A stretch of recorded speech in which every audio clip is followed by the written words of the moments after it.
നിങ്ങൾക്ക് തന്നിരിക്കുന്ന സഹനങ്ങളെ നിങ്ങൾ ക്ലെയിം ചെയ്തെടുക്കണം. ഈ സഹനം, ഈ കണ്ണുനീര് എൻ്റെ കണ്ണിലിരുന്നോട്ടെ, പകരം നീ എനിക്ക് ഇത് എന്ന് നിങ്ങൾക്ക് ക്ലെയിം ചെയ്ത് പ്രാർത്ഥിക്കാൻ പറ്റണം.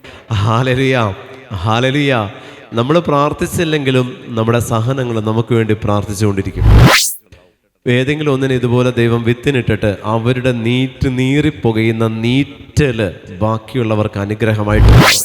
അവരുടെ നീറ്റൽ, അവരുടെ കണ്ണുനീര്, അവരുടെ നെഞ്ച് പൊട്ടുന്ന വേദന ബാക്കിയുള്ളവർക്ക് അനുഗ്രഹമായിട്ട് മാറും. അവർ നീറി കനലിൽ കിടന്ന് പുകയും, പക്ഷെ ബാക്കിയുള്ളവർ അനുഗ്രഹിക്കപ്പെടും. ഈ കാലഘട്ടം എത്ര പാപത്തിൻ്റെ വലയത്തിലാണെങ്കിലും അതിനകത്ത് തിരഞ്ഞെടുക്കപ്പെട്ടവരുണ്ടോ? തിരഞ്ഞെടുക്കപ്പെട്ടത് ഒരെണ്ണം മതി ഒരു ദേശത്തിന്. Hallelujah, hallelujah. അഭിഷേകത്തിലും സഹനത്തിലും നിൽക്കുന്ന ഒരെണ്ണം മതി, ഒത്തിരിയൊന്നും വേണ്ട. ഒരു കുടുംബത്തിനും ഒരു ദേശത്തിനും തിരഞ്ഞെടുക്കപ്പെട്ടിട്ടുണ്ടോ? അതൊരെണ്ണത്തിലൂടെ ആ ദേശത്തിനെ വിശുദ്ധീകരിക്കാൻ കർത്താവിന് പറ്റും. ഹല്ലേലൂയ. നിങ്ങൾ സഹനത്തെ നിൽക്കുന്നുണ്ടെങ്കിൽ പ്രിയപ്പെട്ടവരെ, നിങ്ങളിൽ നിന്ന് പരിശുദ്ധാത്മാവിൻ്റെ അഭിഷേകം പുറപ്പെടുന്ന ഒരു കർത്താവിൻ്റെ ഒരു കാരിയറായിട്ട് നിങ്ങൾ മാറുക. നമ്മൾ നീറിപ്പുകഞ്ഞ് മറ്റുള്ളവർക്ക് സുഗന്ധമായിട്ട് മാറുമ്പോൾ, കനലിൽ കിടന്ന് നമ്മൾ നീറിയാലും അതിൻ്റെ സുഗന്ധം ആ തീക്കനലിൽ കിടന്നുകൊണ്ട് സുഗന്ധം പുറപ്പെടുവിക്കാൻ കുന്തുരുക്കത്തിന് ആകുന്നുണ്ടെങ്കിൽ അതാണ് നിന്നോടുകൂടെ ആയിരിക്കുന്നവർ നിന്നിൽ നിന്നും സ്വീകരിക്കുന്ന ദൈവത്തിൻ്റെ സാന്നിധ്യം എന്ന് പറയുന്നത്. ഹല്ലേലൂയ.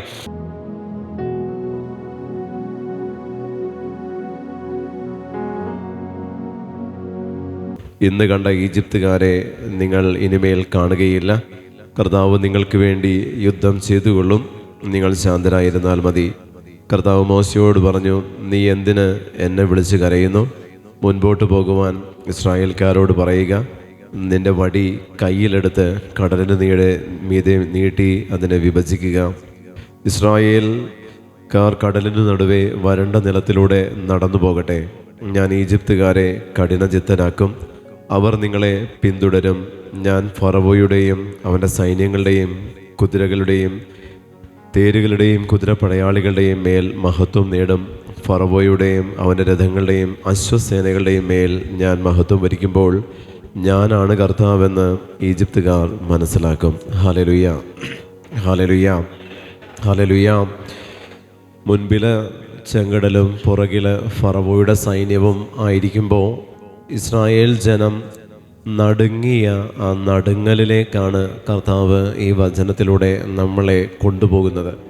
പ്രിയമുള്ള ദൈവജനമേ, നമ്മുടെ വ്യക്തി ജീവിതത്തിൽ ഇന്ന് ധ്യാനത്തിൻ്റെ ലാസ്റ്റ് ഡേ ആണ്. അപ്പോൾ നമുക്കറിയാം, നമ്മളിന്ന് തിരിച്ച് നമ്മുടെ ജീവിത സാഹചര്യങ്ങളിലേക്ക് നമ്മൾ മടങ്ങിപ്പോകുമ്പോൾ നിങ്ങളൊരു കാര്യം അറിയണം. എപ്പോഴും നമ്മുടെ ജീവിതത്തിൽ ഈശോയുടെ സാന്നിധ്യം കൂടെ ഉണ്ടാവണമെന്ന് നിങ്ങൾ ആഗ്രഹിക്കുന്നുവോ? സഹനമില്ലാതെ പറ്റില്ല. സഹനമുണ്ടോ, ആ സഹനത്തെ അതിജീവിക്കാൻ ആവശ്യമായിട്ടുള്ള ശക്തിയായി കർത്താവും നമ്മോടുകൂടെ ഉണ്ടാകും. ഹല്ലേലൂയ.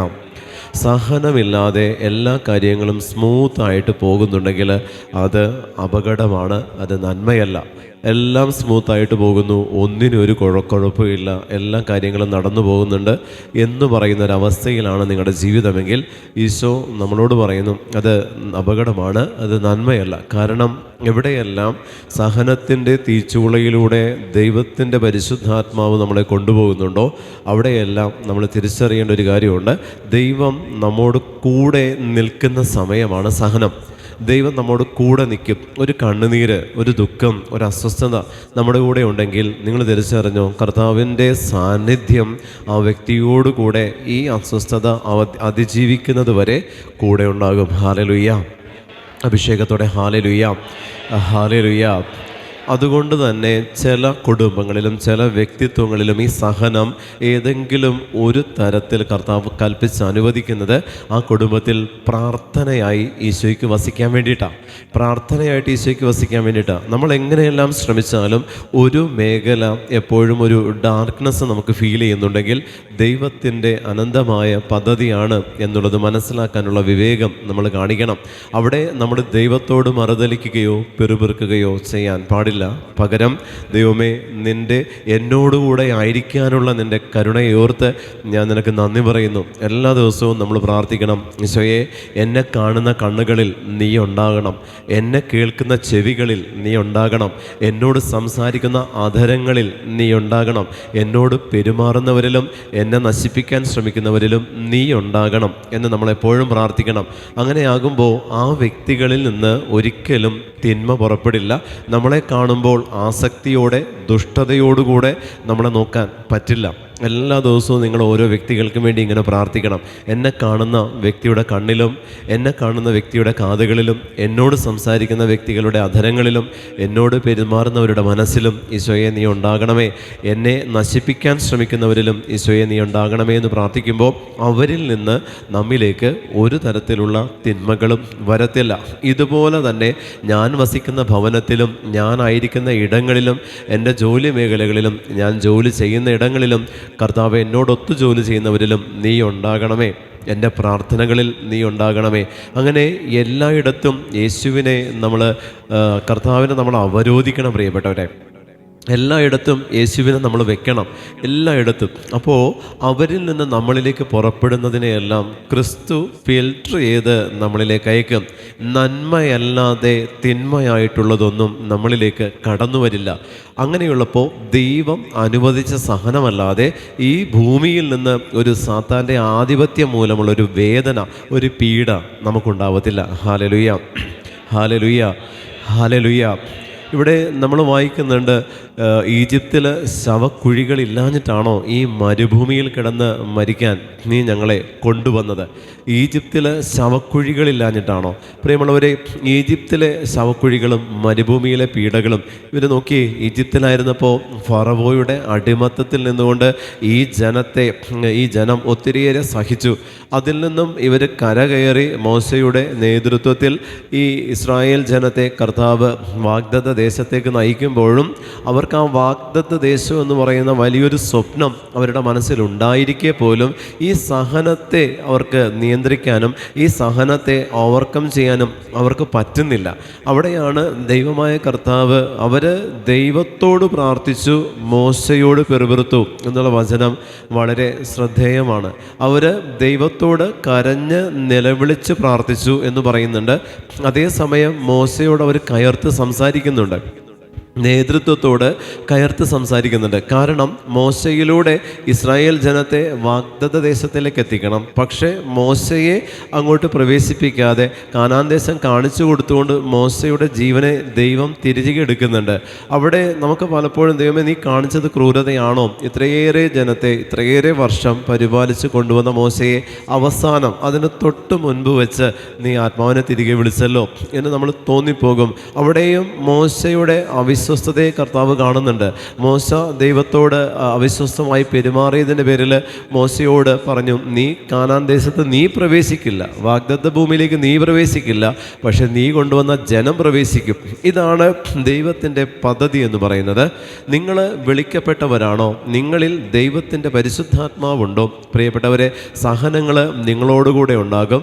നിങ്ങളുടെ കൂടെയുള്ളവരിൽ നിന്ന് നിങ്ങൾക്ക് ഏതെങ്കിലും തരത്തിലുള്ള പെറുപെറുപ്പുകളോ ബുദ്ധിമുട്ടുകളോ അസ്വസ്ഥതകളോ പരിഹാസങ്ങളോ നിന്ദനങ്ങളോ ഒറ്റപ്പെടുത്തലുകളോ കുത്തുവാക്കുകളോ എന്ത് തന്നെ ഉണ്ടെങ്കിലും നിങ്ങളിലൂടെ, നിങ്ങളുടെ സഹനത്തിലൂടെ വാഗ്ദത്ത ദേശമെന്ന് പറയുന്ന അവരുടെ ലൈഫിൽ ഏതെങ്കിലും ഒരു ഗോള് അവർ അച്ചീവ് ചെയ്തിട്ടുണ്ടാകും. പക്ഷേ നിങ്ങൾ തഴയപ്പെട്ടാലും നിങ്ങൾ വിഷമിക്കരുത്. സ്വർഗത്തിൽ നിങ്ങൾക്ക് വേണ്ടി ഒരു ഇരിപ്പിടം നിങ്ങളുടെ സഹനം മൂലം കർത്താവ് നിങ്ങൾക്ക് വേണ്ടി ഒരുക്കിയിട്ടുണ്ട്. ആമേൻ, ഹല്ലേലൂയ. അഭിഷേകത്തോടെ ഹല്ലേലൂയ, ഹല്ലേലൂയ, ഹല്ലേലൂയ.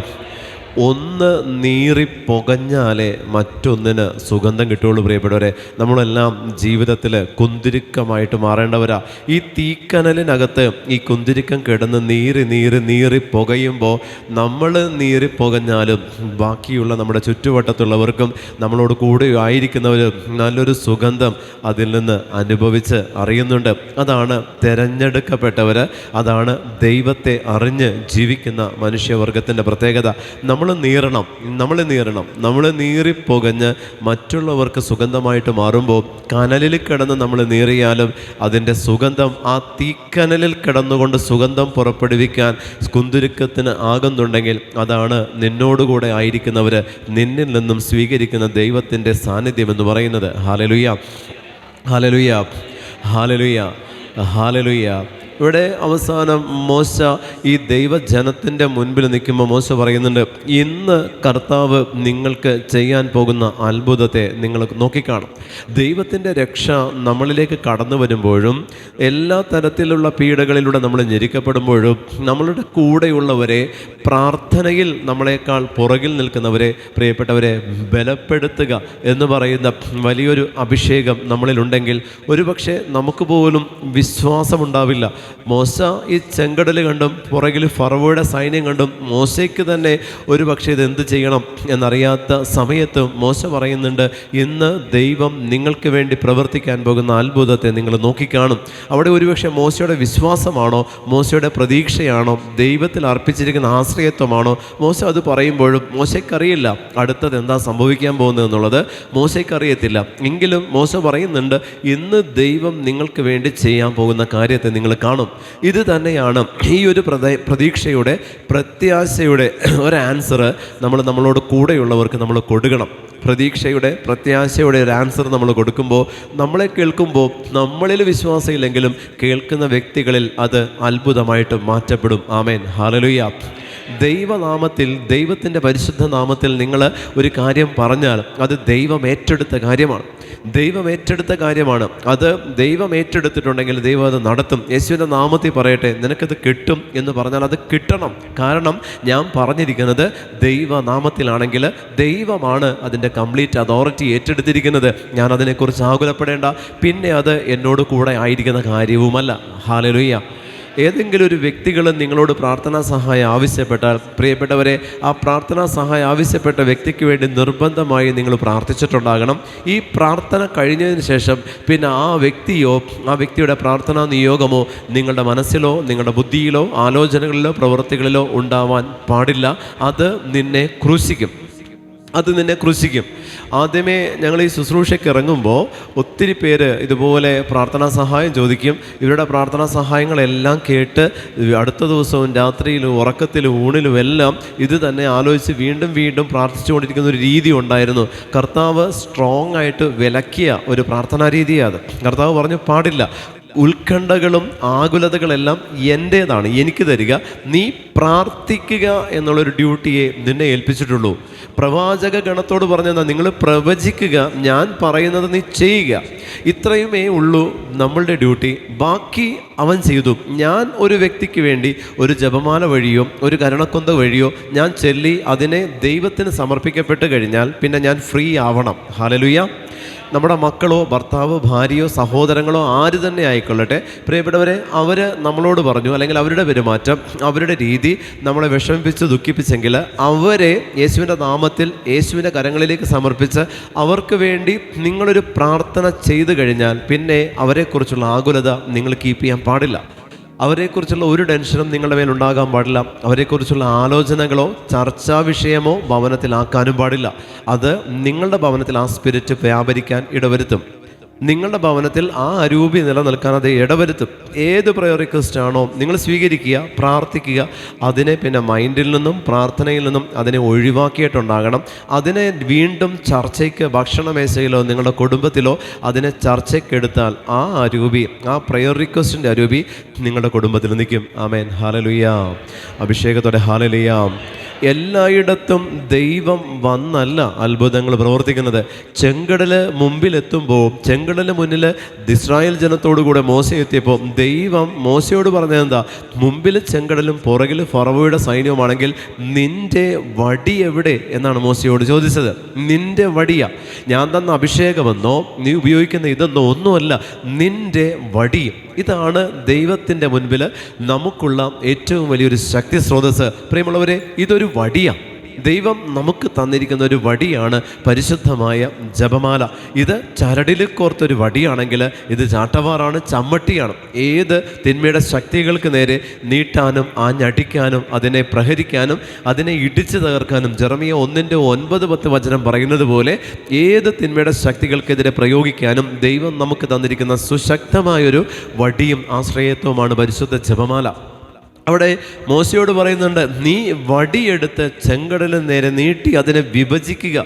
ദൈവം ഇറങ്ങി വന്ന് ചെങ്കടലിനെ വിഭജിച്ചിട്ടില്ല. കർത്താവായ ദൈവം ഇറങ്ങി വന്ന് ചെങ്കടൽ വിഭജിക്കട്ടെ, ഇസ്രായേൽ ജനം പോവട്ടെ എന്ന് ഈശോ പറയുന്നില്ല, ദൈവം പറയുന്നില്ല. പകരം മോശയോട് പറഞ്ഞു, മനുഷ്യനോട് പറഞ്ഞു, നീ നീട്ടുക, നീ കൽപ്പിക്കുക, നീ വിഭജിക്കുക. കാരണം എന്താ? ദൈവം അവൻ്റെ എല്ലാ ചൈതന്യവും സൃഷ്ടിയുടെ സകല സൃഷ്ടികർമ്മം തൊട്ടേ മനുഷ്യനിൽ നിക്ഷേപിച്ചു കഴിഞ്ഞതാണ്. അവൻ്റെ ഛായയിലും സാദൃശ്യത്തിലും നമ്മെ സൃഷ്ടിച്ച് കഴിഞ്ഞതാണ്. വീണ്ടും അഭിഷേകത്തെ മുകളിൽ നിന്നല്ല, പരിശുദ്ധാത്മാവിനെ ഉന്നതത്തിൽ നിന്നല്ല സ്വീകരിക്കേണ്ടത്, മറിച്ച് എൻ്റെ ഉള്ളിൽ നിക്ഷേപിക്കപ്പെട്ട പരിശുദ്ധാത്മാവിൻ്റെ ചൈതന്യത്തെ എന്നിൽ കത്തിപ്പടരാനായിട്ട് ഞാൻ നിന്നുകൊടുക്കണം, വിട്ടുകൊടുക്കണം. അങ്ങനെ എന്നിൽ നിന്ന് ദൈവത്തിൻ്റെ ശക്തിയെ ഞാൻ കണ്ടെത്താൻ ശ്രമിക്കുന്നതാണ് അഭിഷേകം എന്ന് പറയുന്നത്. അതല്ലെങ്കിൽ നിങ്ങൾ ഈ അഭിഷേകത്തിന് വേണ്ടി ഓരോ ധ്യാന കേന്ദ്രങ്ങൾ കയറി ഇറങ്ങേണ്ടി വരും. അഭിഷേകം സ്വീകരിക്കാൻ വീണ്ടും ശുശ്രൂഷകൾക്ക് പുറകെ പോകേണ്ടി വരും. പ്രിയപ്പെട്ടവരെ, നിങ്ങൾക്ക് എല്ലാ രീതിയിലും തകർച്ചകളാണെങ്കിലും നിങ്ങളുടെ ചുറ്റുപാട് നിങ്ങളെ നോവിക്കുന്നവരാണെങ്കിലും ജനിച്ച അന്ന് മുതൽ ഇന്ന് വരെ കണ്ണുനീര് മാത്രമാണെങ്കിലും നിങ്ങൾ പുറമേ ദൈവത്തെ അന്വേഷിച്ചത് കൊണ്ടാണ് ഇത് നിങ്ങളെ വിട്ടുമാറാത്തത്.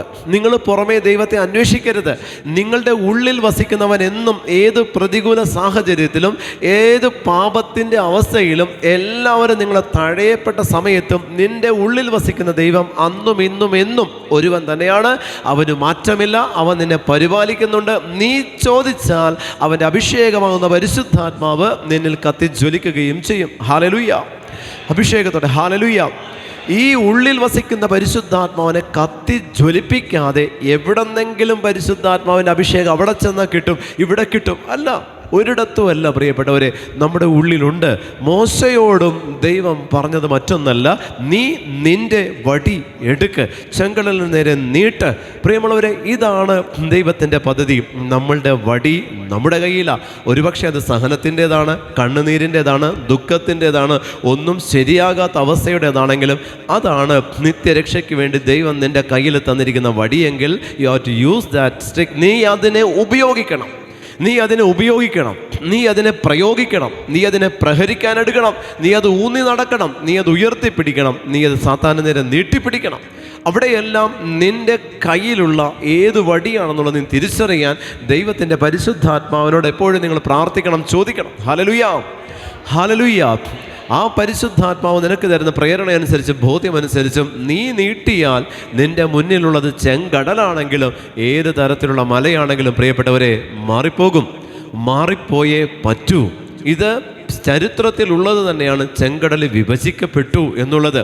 അതല്ലാതെ നീ നീട്ട് ചെങ്കടൽ വിഭജിക്കൂ എന്നൊരു സ്വരം മാത്രം കേൾക്കുകയല്ല അവിടെ, മറിച്ച് അത് സംഭവിച്ചതാണെങ്കിൽ പ്രിയമുള്ളവരെ, വീണ്ടും പറയട്ടെ, നിങ്ങളുടെ ജീവിതത്തിൽ നിങ്ങളുടെ മുന്നിലുള്ള ചെങ്കടലിനെ വിഭജിക്കാൻ നിങ്ങളുടെ ഉള്ളിലുള്ള ദൈവിക ശക്തിക്ക് പറ്റും. സംശയത്തോടുകൂടെ ആകരുത്. ഞാൻ ഇന്നലെ എടുത്ത ക്ലാസ്സിൽ ഞാൻ നിങ്ങളോട് പറഞ്ഞു, കാനായിൽ വെള്ളം വീഞ്ഞാക്കാൻ ക്രിസ്തു ഒന്നും പറഞ്ഞില്ല. അവൻ പറഞ്ഞു വെള്ളം എടുക്കാൻ പറഞ്ഞു. പരിചാരകൾ വെള്ളം എടുത്തു, നിറയ്ക്കാൻ പറഞ്ഞു, നിറച്ചു. കലവറക്കാരനെ കൊണ്ടേ കൊടുക്കാൻ പറഞ്ഞു, കൊടുത്തു. കലവറക്കാരനോട് അത് രുചിച്ചു നോക്കാൻ പറഞ്ഞു, രുചിച്ചു നോക്കി. അവിടെ ഈശോ എന്ത് പറഞ്ഞു? ഈശോ പറഞ്ഞു, അവരനുസരിച്ചു. അത്രയേ ഉള്ളൂ. ഇത് തന്നെ നമ്മുടെ ഉള്ളിലുണ്ട്. ഈശോ പറയുകയാണ് നിങ്ങളോട്, കർത്താവായ യേശു ക്രിസ്തുവിൻ്റെ നാമത്തിൽ പറയുകയാണ്, നിങ്ങൾ നിങ്ങളുടെ സഹനത്തിൽ നിങ്ങളുടെ ഉള്ളിൽ വസിക്കുന്ന പരിശുദ്ധാത്മാവിൻ്റെ ശക്തിയെ കണ്ടെത്താൻ നിങ്ങൾ ശ്രമിച്ചിട്ടില്ലെങ്കിൽ മറ്റെവിടെ നിന്നും നിങ്ങൾക്കത് കിട്ടത്തില്ല. നിങ്ങളുടെ സഹനങ്ങളിൽ നിന്ന് നിങ്ങൾ ഊറ്റിയെടുക്കേണ്ട അതിൻ്റെ സത്തയാണ് പരിശുദ്ധാത്മാവിൻ്റെ അഭിഷേകം എന്ന് പറയുന്നത്. നിങ്ങളുടെ കണ്ണുനീര് നിങ്ങളുടെ കണ്ണിൽ നിന്ന് ഒഴുകുമ്പോൾ പ്രിയമുള്ളവരെ, ഈ കണ്ണുനീരിനെ ഒന്ന് അരിച്ചാൽ അതിനകത്ത് നിങ്ങൾക്ക് പരിശുദ്ധാത്മാവിനെ കാണാൻ പറ്റും. നിങ്ങളുടെ ശരീരത്തിലുള്ള രോഗമാണോ, നിൻ്റെ ദുഃഖമാണോ, നിൻ്റെ കണ്ണുനീരാണോ, വ്യാകുലമാണോ, എന്ത് തന്നെ ആയിക്കൊള്ളട്ടെ, അതിനകത്തെല്ലാം ഈ ഒരു കണ്ടൻറ്റ്, പരിശുദ്ധാത്മ അഭിഷേകം എന്ന് പറയുന്ന ഒരു കണ്ടൻറ്റ്, ഒരു ലഹരി അതിനകത്ത് കിടക്കുന്നതിനെ കാണാൻ നമുക്ക് പറ്റണം. നമ്മുടെ സ്വഭാവത്തിൽ, നമ്മുടെ പെരുമാറ്റത്തിൽ, നമ്മൾ മറ്റുള്ളവരോട് കാണിക്കുന്ന കാണിക്കുന്ന വിധേയത്വത്തിൽ, നമ്മുടെ ക്ഷമയിൽ, എല്ലാത്തിലും ഇതിൻ്റെ ഒരു കണ്ടന്റ് ഉണ്ട് പ്രിയപ്പെട്ടവരെ. യേശുവിലേക്ക് നോക്കിയിരിക്കാതെ നിൻ്റെ ഉള്ളിൽ വസിക്കുന്ന ദൈവത്തിൻ്റെ ശക്തി, പരിശുദ്ധ ത്രിയേക ദൈവത്തിൻ്റെ ശക്തി ഉള്ളിൽ നിന്ന് നിൻ്റെ ഉള്ളിൽ നിന്ന് അത് പുറത്തു വരണം. ഇതാണ് നിത്യജീവൻ അവകാശമാക്കാൻ നീ ചെയ്യേണ്ടത്. കാരണം നമ്മൾ കോൺസെൻട്രേറ്റ് ചെയ്യേണ്ടത് എപ്പോഴും നമ്മുടെ ഉള്ളിൽ വസിക്കുന്ന ദൈവത്തെ തന്നെ കോൺസെൻട്രേറ്റ് ചെയ്യണം. ഉള്ളിൽ വസിക്കുന്ന ദൈവത്തെ കോൺസെൻട്രേറ്റ് ചെയ്യണം. പുറമേ നമുക്ക് അവൻ്റെ ശക്തി സ്വീകരിക്കാവുന്ന, ദിവസവും സ്വീകരിക്കാവുന്ന ഒരു തലമാണ് പരിശുദ്ധ കുർബാന എന്ന് പറയുന്നത്. പുറമേ ദൈവത്തിൻ്റെ ശക്തിയെ എനിക്കും നിങ്ങൾക്കും സ്വീകരിക്കാൻ ദൈവം തന്നെ ഈ ഭൂമിയിൽ ഇറങ്ങി വരുന്നുണ്ടെങ്കിൽ അത് ഒന്നു മാത്രമാണ്, പരിശുദ്ധ കുർബാന. മുടക്കരുത്. ഇനി ഒരു കാലഘട്ടം കഴിയുമ്പോൾ ഇത് കിട്ടാത്തൊരു സമയത്തിലേക്കാണ് നമ്മൾ വരണത്. കിട്ടത്തില്ല, നിഷേധിക്കപ്പെടും, വിലക്കപ്പെടും, ചെയ്യാൻ പാടില്ലെന്നുള്ള രീതിയിലേക്ക് കടന്നു വരും. അങ്ങനെയുള്ള എല്ലായിടത്തും പ്രിയപ്പെട്ടവരെ, ഈ പരിശുദ്ധ കുർബാനയാകുന്ന ജീവൻ്റെ അപ്പത്തെ സ്വീകരിച്ച നിങ്ങൾക്ക് ഉള്ളിൽ വസിക്കുന്ന എൻ്റെ ആത്മസ്ഥിതിയിലേക്ക് ദൈവത്തിൻ്റെ അഭിഷേകമാകുന്ന, അല്ലെങ്കിൽ കർത്താവായ ഈശോ മിശിഹ തന്നെയാകുന്ന പരിശുദ്ധ കുർബാനയെ സ്വീകരിച്ചുകൊണ്ട് നിങ്ങൾ മുന്നോട്ട് പോവുക. അവിടെ പരിശുദ്ധാത്മാവ് ശക്തി ആർജിക്കുന്നത് നിങ്ങൾക്ക് മനസ്സിലാകും. നിങ്ങളുടെ ഉള്ളിലാണ് നിങ്ങളുടെ ദൈവം വസിക്കുന്നത് പ്രിയപ്പെട്ടവരെ. പുറമേ അന്വേഷിച്ച് നടക്കരുത്. ആമേൻ, ഹാലലുയ. അഭിഷേകത്തോടെ ഹാലലുയ, വിശ്വാസത്തോടെ ഹാലലുയ. കുറേ സഹനങ്ങൾ വന്നു കഴിയുമ്പോഴുള്ളൊരു പ്രശ്നം എന്താണെന്ന് പറയുന്നത്, നമുക്ക് നമ്മുടെ വിശ്വാസം നമ്മൾ മാറ്റിപ്പിടിക്കും. ഇനി പ്രാർത്ഥിച്ചിട്ട് കാര്യമില്ല, ഇനി ചോദിച്ചിട്ട് കാര്യമില്ല, ദൈവം എന്നെ കേൾക്കുന്നില്ല, ഇത്രയും നാൾ ഞാൻ പ്രാർത്ഥിച്ചിട്ട് എനിക്കൊന്നും കിട്ടിയിട്ടില്ല. ഇത് നമ്മുടെ ഉള്ളിലൊരു സാത്താൻ തരുന്നൊരു ബുദ്ധിയാണ്. ഇത് ബുദ്ധിയിലാണ് ഇത് തോന്നുന്നത്. ആത്മാവിലാണെങ്കിൽ തിരിച്ച് ചിന്തിക്കണം. ഇവിടെയാണ് നമ്മൾ ജോബിനെ അനുകരിക്കേണ്ടത്.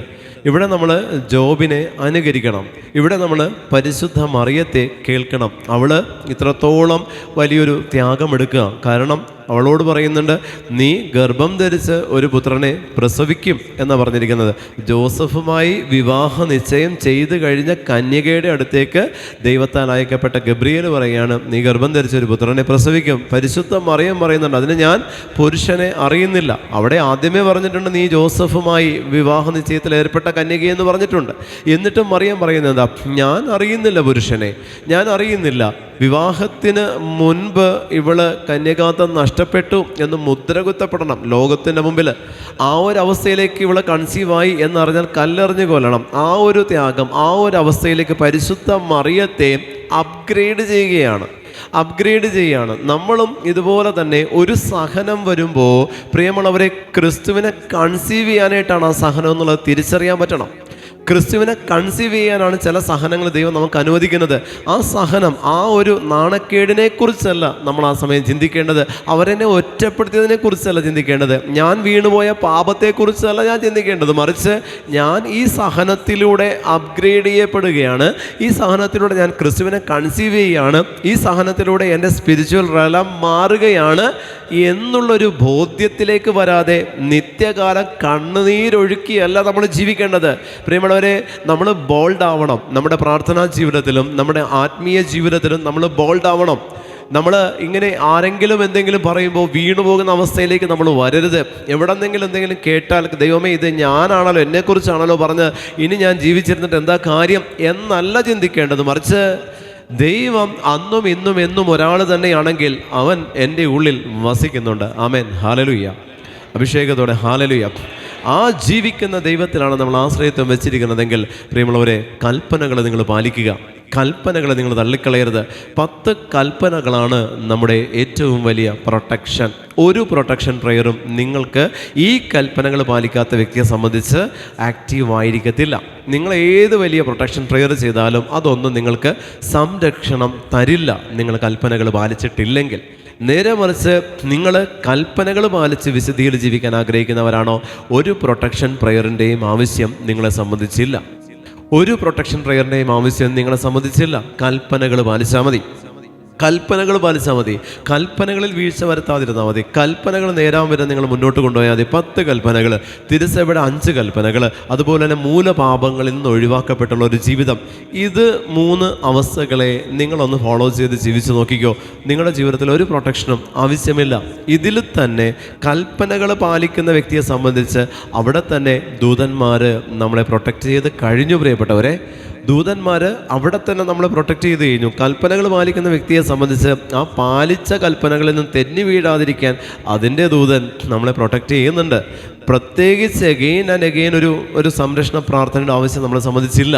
പിന്നെ നമ്മൾ ആ സംരക്ഷണ പ്രാർത്ഥനയുടെ സമയം മറ്റനേക ആത്മാക്കൾക്ക് വേണ്ടി പ്രാർത്ഥിക്കാനായിട്ട് നമ്മൾ ചെലവഴിക്കുക എന്നുള്ളതാണ് ദൈവഹിതം. പക്ഷേ ഈ ദൈവഹിതം നമുക്ക് നടപ്പാക്കാൻ പറ്റുന്നില്ല. കാരണം എന്താണെന്നറിയോ? എൻ്റെ ആവശ്യങ്ങൾ തന്നെ ഞാൻ ദൈവത്തിൻ്റെ മുമ്പിൽ പറഞ്ഞു തീർന്നിട്ടില്ല. പിന്നെ എങ്ങനെ മറ്റുള്ളവരുടെ ആവശ്യം? ഇത് പാടില്ല. ഞങ്ങളും കുടുംബജീവിതം നയിക്കുന്നവരാ. ഈ കുടുംബജീവിതത്തിൽ ഒത്തിരി ആവശ്യങ്ങൾ ഞങ്ങൾക്ക് വരുമ്പോഴും ഈശോ പറയും, നീ അത് ചോദിക്കരുത്, നീ അത് പ്രാർത്ഥിക്കരുത്. ചിലപ്പോൾ നാളെ എന്ത് ചെയ്യും ദൈവമേ എന്നുള്ളൊരു എല്ലാ പിടിവള്ളിയും വിട്ടു നിൽക്കുന്ന ഒരു സമയത്തായിരിക്കും കർത്താവേ എന്ന് പറഞ്ഞ് നിൽക്കുമ്പോൾ പറയും, നീ ഈ നിയോഗത്തിന് വേണ്ടി പ്രാർത്ഥിക്കുക. അതായത് വേറെ ഏതെങ്കിലും ഒരു നിയോഗം തന്നിട്ട് പറയും, നിൻ്റെ കാര്യം നീ പ്രാർത്ഥിക്കാൻ പാടില്ല, നിൻ്റെ കാര്യം നീ ചോദിക്കാൻ പാടില്ല, നിൻ്റെ കാര്യം നീ ഇവിടെ എന്നോട് പറയാനും പാടില്ല. കാരണം എന്താ? നീ വിളിക്കപ്പെട്ടിരിക്കുന്നത് അതിനു വേണ്ടിയിട്ടല്ല. നീ മറ്റുള്ളവർക്ക് വേണ്ടി എന്ത് ചെയ്യുമ്പോഴും അതിൻ്റെ വിഹിതമാകുന്ന സഹനത്തെ നീ അനുഭവിച്ചേ പറ്റുള്ളൂ. ഹല്ലേലൂയ, ഹല്ലേലൂയ, ഹല്ലേലൂയ. ഈ ഒരു വർഷത്തെ ഫാസ്റ്റിംഗ് എടുക്കുമ്പോഴും ഞാനിങ്ങനെ മെസ്സേജ് കേട്ടി പരിശുദ്ധാത്മാവ് പറഞ്ഞു ഇങ്ങനെ ഒരു വർഷം എടുക്കണമെന്ന് പറഞ്ഞപ്പോഴും ഞാൻ ചോദിച്ചത് എന്താണെന്ന് ഈശോ, എനിക്കെന്താ മെച്ചം? ഹല്ലേലൂയ, ഹല്ലേലൂയ. ഞാൻ മറ്റുള്ളവർക്ക് വേണ്ടി പട്ടിണി കിടന്നിട്ട് എനിക്കെന്താ മെച്ചം ഈശോ എന്ന് ഞാൻ ആദ്യം ചോദിച്ചു. ഞാൻ പട്ടിണി കിടക്കാൻ എനിക്ക് വേണ്ടിയിട്ടല്ല, നിങ്ങൾ വരുമ്പോൾ നിങ്ങൾക്ക് വേണ്ടിയിട്ടാണ്. അപ്പോൾ ഞാൻ പട്ടിണി കിടന്നിട്ട് എനിക്കെന്താ മെച്ചം? എൻ്റെ ശരീരം ചീത്തയില്ലേ? എൻ്റെ ശരീരത്തെ ഞാൻ ക്രൂശിക്കുന്നതുകൊണ്ട് എനിക്കെന്താ മെച്ചം? അങ്ങനെ ചോദിക്കും ഞാൻ ഈശോയോട്. ഓരോ സഹനങ്ങൾ വരുമ്പോഴും ഞാൻ ഈശോയോടേക്ക്, ഇതിനകത്ത് എൻ്റെ പ്രോഫിറ്റ് എന്താണ്? ഇതിനകത്ത് എൻ്റെ പ്രോഫിറ്റ് എന്താണ്? ഞാൻ ചോദിക്കും, എനിക്കിതിനകത്ത് ഒരു സ്പിരിച്വൽ പ്രോഫിറ്റ് വേണം, എനിക്ക് ഈ കൃപ വേണം, എനിക്ക് ഈ അഭിഷേകം വേണം, ഈ സഹനം ഞാൻ ഏറ്റെടുക്കാം, പക്ഷെ എനിക്ക് ഈ കൃപ വേണം, ഈ സഹനത്തെ ഞാൻ ഉൾക്കൊള്ളാം, പക്ഷെ എനിക്ക് ഈ കൃപ വേണം. അതിനെ ഞാൻ ക്ലെയിം ചെയ്യും. ദൈവം തരുന്ന ഓരോ സഹനത്തെയും ക്ലെയിം ചെയ്ത് ഞാൻ ചോദിക്കും. അതല്ലാതെ ആ സഹനം സഹിച്ചോളാം ഈശോയെ എന്ന് പറഞ്ഞ് വ്യാകുലമാതാവിനെ പോലെ ഇങ്ങനെ കുത്തിയിരിക്കുകയല്ല. ക്ലെയിം ചെയ്യണം. നിങ്ങൾക്ക് തന്നിരിക്കുന്ന സഹനങ്ങളെ നിങ്ങൾ ക്ലെയിം ചെയ്തെടുക്കണം. ഈ സഹനം, ഈ കണ്ണുനീര് എൻ്റെ കണ്ണിലിരുന്നോട്ടെ, പകരം നീ എനിക്ക് ഇത് എന്ന് നിങ്ങൾക്ക് ക്ലെയിം ചെയ്ത് പ്രാർത്ഥിക്കാൻ പറ്റണം സഹനങ്ങളിൽ. അപ്പോൾ എന്താണെന്നറിയോ? സഹനങ്ങൾ മാറാതെ എപ്പോഴും ഉണ്ടാവും നമുക്ക്. ഹല്ലേലൂയ, ഹല്ലേലൂയ, ഹല്ലേലൂയ. നമ്മൾ പ്രാർത്ഥിച്ചില്ലെങ്കിലും നമ്മുടെ സഹനങ്ങൾ നമുക്ക് വേണ്ടി പ്രാർത്ഥിച്ചുകൊണ്ടിരിക്കും. നമ്മുടെ സഹനങ്ങളാണ് നമ്മളിൽ നിന്ന് ദൈവം സ്വീകരിക്കുന്ന പ്രാർത്ഥന. ചില കുടുംബങ്ങളിൽ ഏതെങ്കിലും ഒന്നിനെ ഇതുപോലെ ദൈവം വിത്തിനിട്ടിട്ടുണ്ടാവും. ഏതെങ്കിലും ഒന്നിനെ ഇതുപോലെ ദൈവം വിത്തിനിട്ടിട്ട് അവരുടെ നീറിപ്പുകയുന്ന നീറ്റൽ ബാക്കിയുള്ളവർക്ക് അനുഗ്രഹമായിട്ട് മാറും. അവരുടെ നീറ്റൽ, അവരുടെ കണ്ണുനീര്, അവരുടെ നെഞ്ച് പൊട്ടുന്ന വേദന ബാക്കിയുള്ളവർക്ക് അനുഗ്രഹമായിട്ട് മാറും. അവർ നീറി കനലിൽ കിടന്ന് പുകയും, പക്ഷെ ബാക്കിയുള്ളവർ അനുഗ്രഹിക്കപ്പെടും. അതുപോലെ വിളിക്കപ്പെട്ട വിശുദ്ധരെ നിങ്ങളെടുത്തേ, അതുപോലെ വിളിക്കപ്പെട്ട രക്തസാക്ഷികളെ നിങ്ങളെടുത്തേ. അവർ ആ രക്തസാക്ഷിത്വം വരിക്കുന്നത് വഴി ആ ദേശത്തെ ദൈവം വിശദീകരിച്ചില്ലേ? 12 ശിഷ്യന്മാരിൽ എല്ലാം കർത്താവിന് വേണ്ടി ക്രൂശിക്കപ്പെട്ടില്ലേ പ്രിയപ്പെട്ടവരെ? പല വിധത്തിൽ ക്രൂശിക്കപ്പെട്ടിട്ടും അവർ ദൈവത്തിനെന്നുള്ള വിശ്വാസത്തിൽ നിന്ന് വ്യതിചലിച്ചില്ല. എത്രയേറെ പേര് ഇന്നും രക്തസാക്ഷിത്വം അറിയപ്പെടാതെ ക്രിസ്തുവിന് വേണ്ടി രക്തസാക്ഷിത്വം ചൂടുന്ന എത്രയോ പേരുണ്ട്. രക്തസാക്ഷിത്വമായി കർത്താവിന് വേണ്ടി നിലകൊള്ളുന്ന എത്രയോ പേരുണ്ട്. കർത്താവിന് വേണ്ടി ഇറങ്ങിയപ്പോൾ അപമാനങ്ങളും കുത്തുവാക്കുകളും മാത്രം കൊണ്ട് രക്തം ചിന്താതെ ചെയ്യുന്ന എത്രയോ പേര് ഇന്നും കാലഘട്ടത്തിനകത്ത് ഉണ്ട് പ്രിയപ്പെട്ടവരെ. ഈ കാലഘട്ടം എത്ര പാപത്തിൻ്റെ വലയത്തിലാണെങ്കിലും അതിനകത്ത് തിരഞ്ഞെടുക്കപ്പെട്ടവരുണ്ടോ? തിരഞ്ഞെടുക്കപ്പെട്ടത് ഒരെണ്ണം മതി ഒരു ദേശത്തിന്. Hallelujah, hallelujah.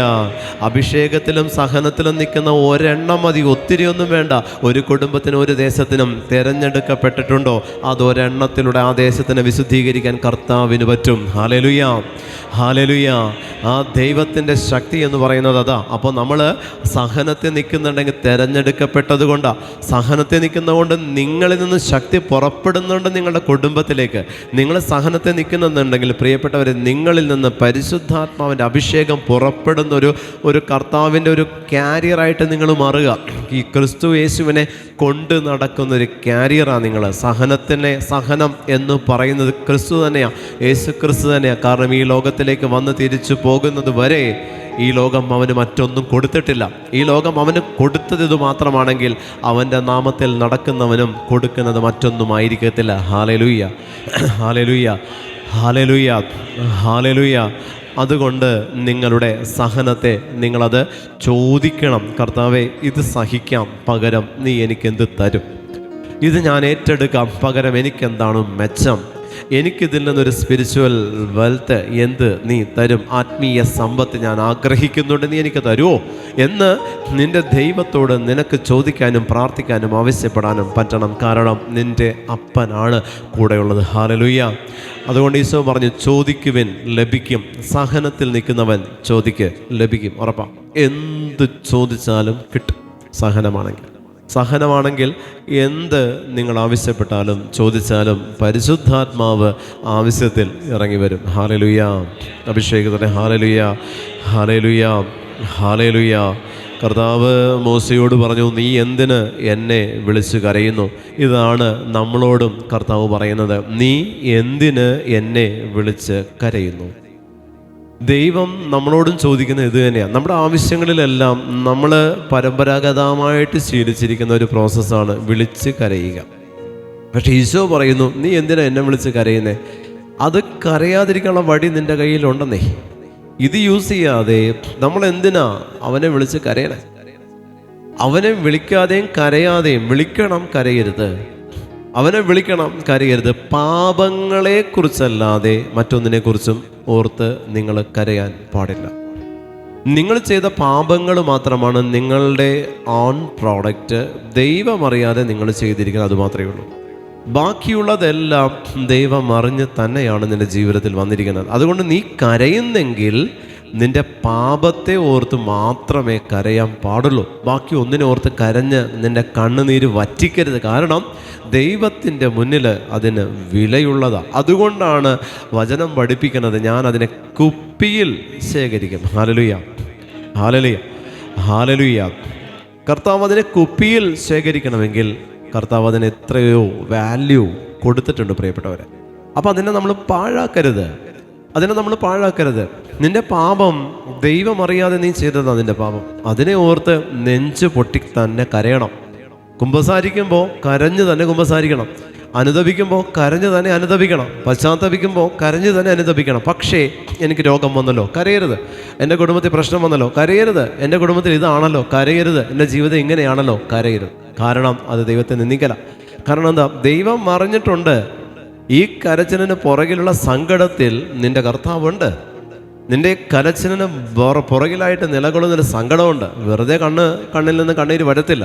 അതിന് പുറകിൽ ആ കണ്ണിലേക്കൊരു പ്രഷർ കൊടുക്കുന്നൊരു സഹനം നിൻ്റെ മനസ്സിൽ നിന്ന്, നിൻ്റെ ഹൃദയത്തിൽ നിന്ന് ആ കണ്ണിലേക്ക് പുറപ്പെടണമെങ്കിൽ അതിനകത്ത് ദൈവത്തിൻ്റെ സാന്നിധ്യമുണ്ട്. ഹല്ലേലൂയ, അഭിഷേകത്തോടെ ഹല്ലേലൂയ. ഈ ദൈവത്തിൻ്റെ സാന്നിധ്യമാണ് നമ്മളുടെ സ്പിരിച്വൽ വെൽത്ത്. കാരണം ഈ സമ്പത്ത് ഉപയോഗിച്ച് നിനക്ക് എന്തും വാങ്ങാം. ഈ സമ്പത്താണ് നിൻ്റെ ആത്മീയ മൂലധനമാകുന്ന ഈ സമ്പത്ത് ഉപയോഗിച്ച് നിനക്ക് എന്തും വാങ്ങാം. എടുക്കുന്ന ഡിസിഷൻസ് ഒന്നും തെറ്റത്തില്ല. നീ പറയുന്നതൊന്നും ആരും തള്ളിക്കളയത്തില്ല. നീ എന്ത് പറഞ്ഞാലും പറഞ്ഞത് തന്നെ ആയിരിക്കും. അത് നടക്കുക തന്നെ ചെയ്യും. ആമേൻ, ഹല്ലേലൂയ. അഭിഷേകത്തോടെ ഹല്ലേലൂയ, വിശ്വാസത്തോടെ ഹല്ലേലൂയ, ഹല്ലേലൂയ, ഹല്ലേലൂയ, ഹല്ലേലൂയ, ഹല്ലേലൂയ, ഹല്ലേലൂയ. നന്മ നിറഞ്ഞ മറിയമേ സ്വസ്തി. ഹല്ലേലൂയ. പറയുന്നുണ്ട്, നീ എന്തിന് എന്നെ വിളിച്ച് കരയുന്നു? നിന്റെ മുന്നോട്ട് പോകുവാൻ ഇസ്രായേൽക്കാരോട് പറയുക, നിന്റെ കയ്യിലെ വടി എടുക്കുക, കടലിന് നേരെ നീട്ടി അതിനെ വിഭജിക്കുക. ഇസ്രായേൽ ജനത്തോട് മുന്നോട്ട് പോകാൻ പറയുക.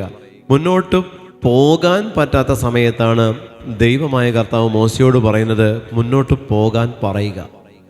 പ്രിയമുള്ളവരെ, നമ്മൾ ചിന്തിക്കും ഇതോടുകൂടി എല്ലാം തീർന്നു എന്ന് ചിന്തിക്കുന്നിടത്താണ് ദൈവം പ്രവർത്തിക്കുകയുള്ളൂ. ഹല്ലേലൂയ, ഹല്ലേലൂയ, ഹല്ലേലൂയ. ഇതോടുകൂടെ എല്ലാം തീർന്നു എന്ന് ചിന്തിക്കുന്നിടത്ത് ദൈവം തുടങ്ങും. മനുഷ്യൻ അവസാനിക്കുന്നിടത്താണ് ദൈവത്തിൻ്റെ സ്റ്റാർട്ടിങ് ഇരിക്കുന്നത്. ഞാൻ പറഞ്ഞു, ഈ ഒരു ജപമാല ഭക്തിയിലേക്ക് വന്നൊരു കാര്യം ഞാൻ പറഞ്ഞു. എൻ്റെ ഭാര്യ ഇങ്ങനെ മരിച്ച് ഹോസ്പിറ്റലിലായിരിക്കുന്ന ഒരു സമയം, മരിച്ച് കിടക്കുക, മെഡിക്കൽ ടെസ്റ്റിൽ. അപ്പോൾ അവളുടെ ഫിസിക്കലി ടോട്ടലി പോയി. അപ്പോൾ ഞാൻ ചെന്ന് കാഷ്വാലിറ്റിയിൽ കാർഡിയാക് അറസ്റ്റായിട്ട് ഇവളെയും കൊണ്ട് ഹോസ്പിറ്റലിൽ കാർഡിയാക് അറസ്റ്റ് വന്ന് അതിൻ്റെ പുറകിൽ കുറേ ഹിസ്റ്ററി ഉണ്ട്. ഞാനൊന്നും പറയുന്നില്ല, ചെറിയൊരു കാര്യം മാത്രം പറയാം. ഹോസ്പിറ്റലിൽ കൊണ്ടുപോയിട്ട് കുറേ ഡോക്ടേഴ്സ് വന്നിട്ട് ചുറ്റും നിന്നിങ്ങനെ ഇത് മറ്റേ PCR ഓക്കെ CPR, ഓക്കെ, അതിങ്ങനെ കൊടുത്ത് ഇവളെ ജീവനിലേക്ക് കൊണ്ടുവരാൻ അവർ കിടന്ന് പാടുപെടുക. ഞാനിങ്ങനെ നോക്കിയിരിക്കുക, ഇത് എന്താ നടക്കണം, ഇപ്പം തീരും. അപ്പം പിന്നെ അവസാനം ഞാൻ നോക്കുമ്പോൾ ആ ECG മോണിറ്ററിൽ മറ്റേ ലൈൻ മാത്രമേ ഉള്ളൂ, മറ്റേ സംഭവമില്ല, മറ്റേ ആ സൈൻ ചെയ്യുന്നില്ല. ഇവൾക്ക് ജീവനുണ്ടെന്ന് പറഞ്ഞ് സൈൻ ചെയ്യുമല്ലോ, ആ സൈൻ ഇല്ല, ലൈൻ മാത്രമേ ഉള്ളൂ. അത് കഴിഞ്ഞിട്ട് ഇവരെല്ലാം പുറകോട്ട് മാറി ഇവർ റിലാക്സ് ചെയ്യാം. ഈ ഡോക്ടേഴ്സും നഴ്സസും എല്ലാം റിലാക്സ് ചെയ്തു. ആ റിലാക്സേഷൻ്റെ പ്രത്യേകത എന്താ? ചത്തു, ഇനി റിലാക്സ് ചെയ്യാം. അങ്ങനെ ഒരു റിലാക്സേഷൻ ഉണ്ടല്ലോ, അങ്ങനെ റിലാക്സ് ചെയ്ത് ഇങ്ങനെ മാറി നിൽക്കുക. എന്നിട്ട് പറഞ്ഞു അവൾ മരിച്ചു, കൊണ്ടുപോയിക്കുമെന്ന് പറഞ്ഞു. നമ്മളൊരു അവിടെ നിന്നാണ് എൻ്റെ ശുശ്രൂഷ ജീവിതത്തിൻ്റെ തുടക്കം. ഇന്ന് അവൾ വീട്ടിൽ ഇരിപ്പുണ്ട്. Hallelujah, hallelujah.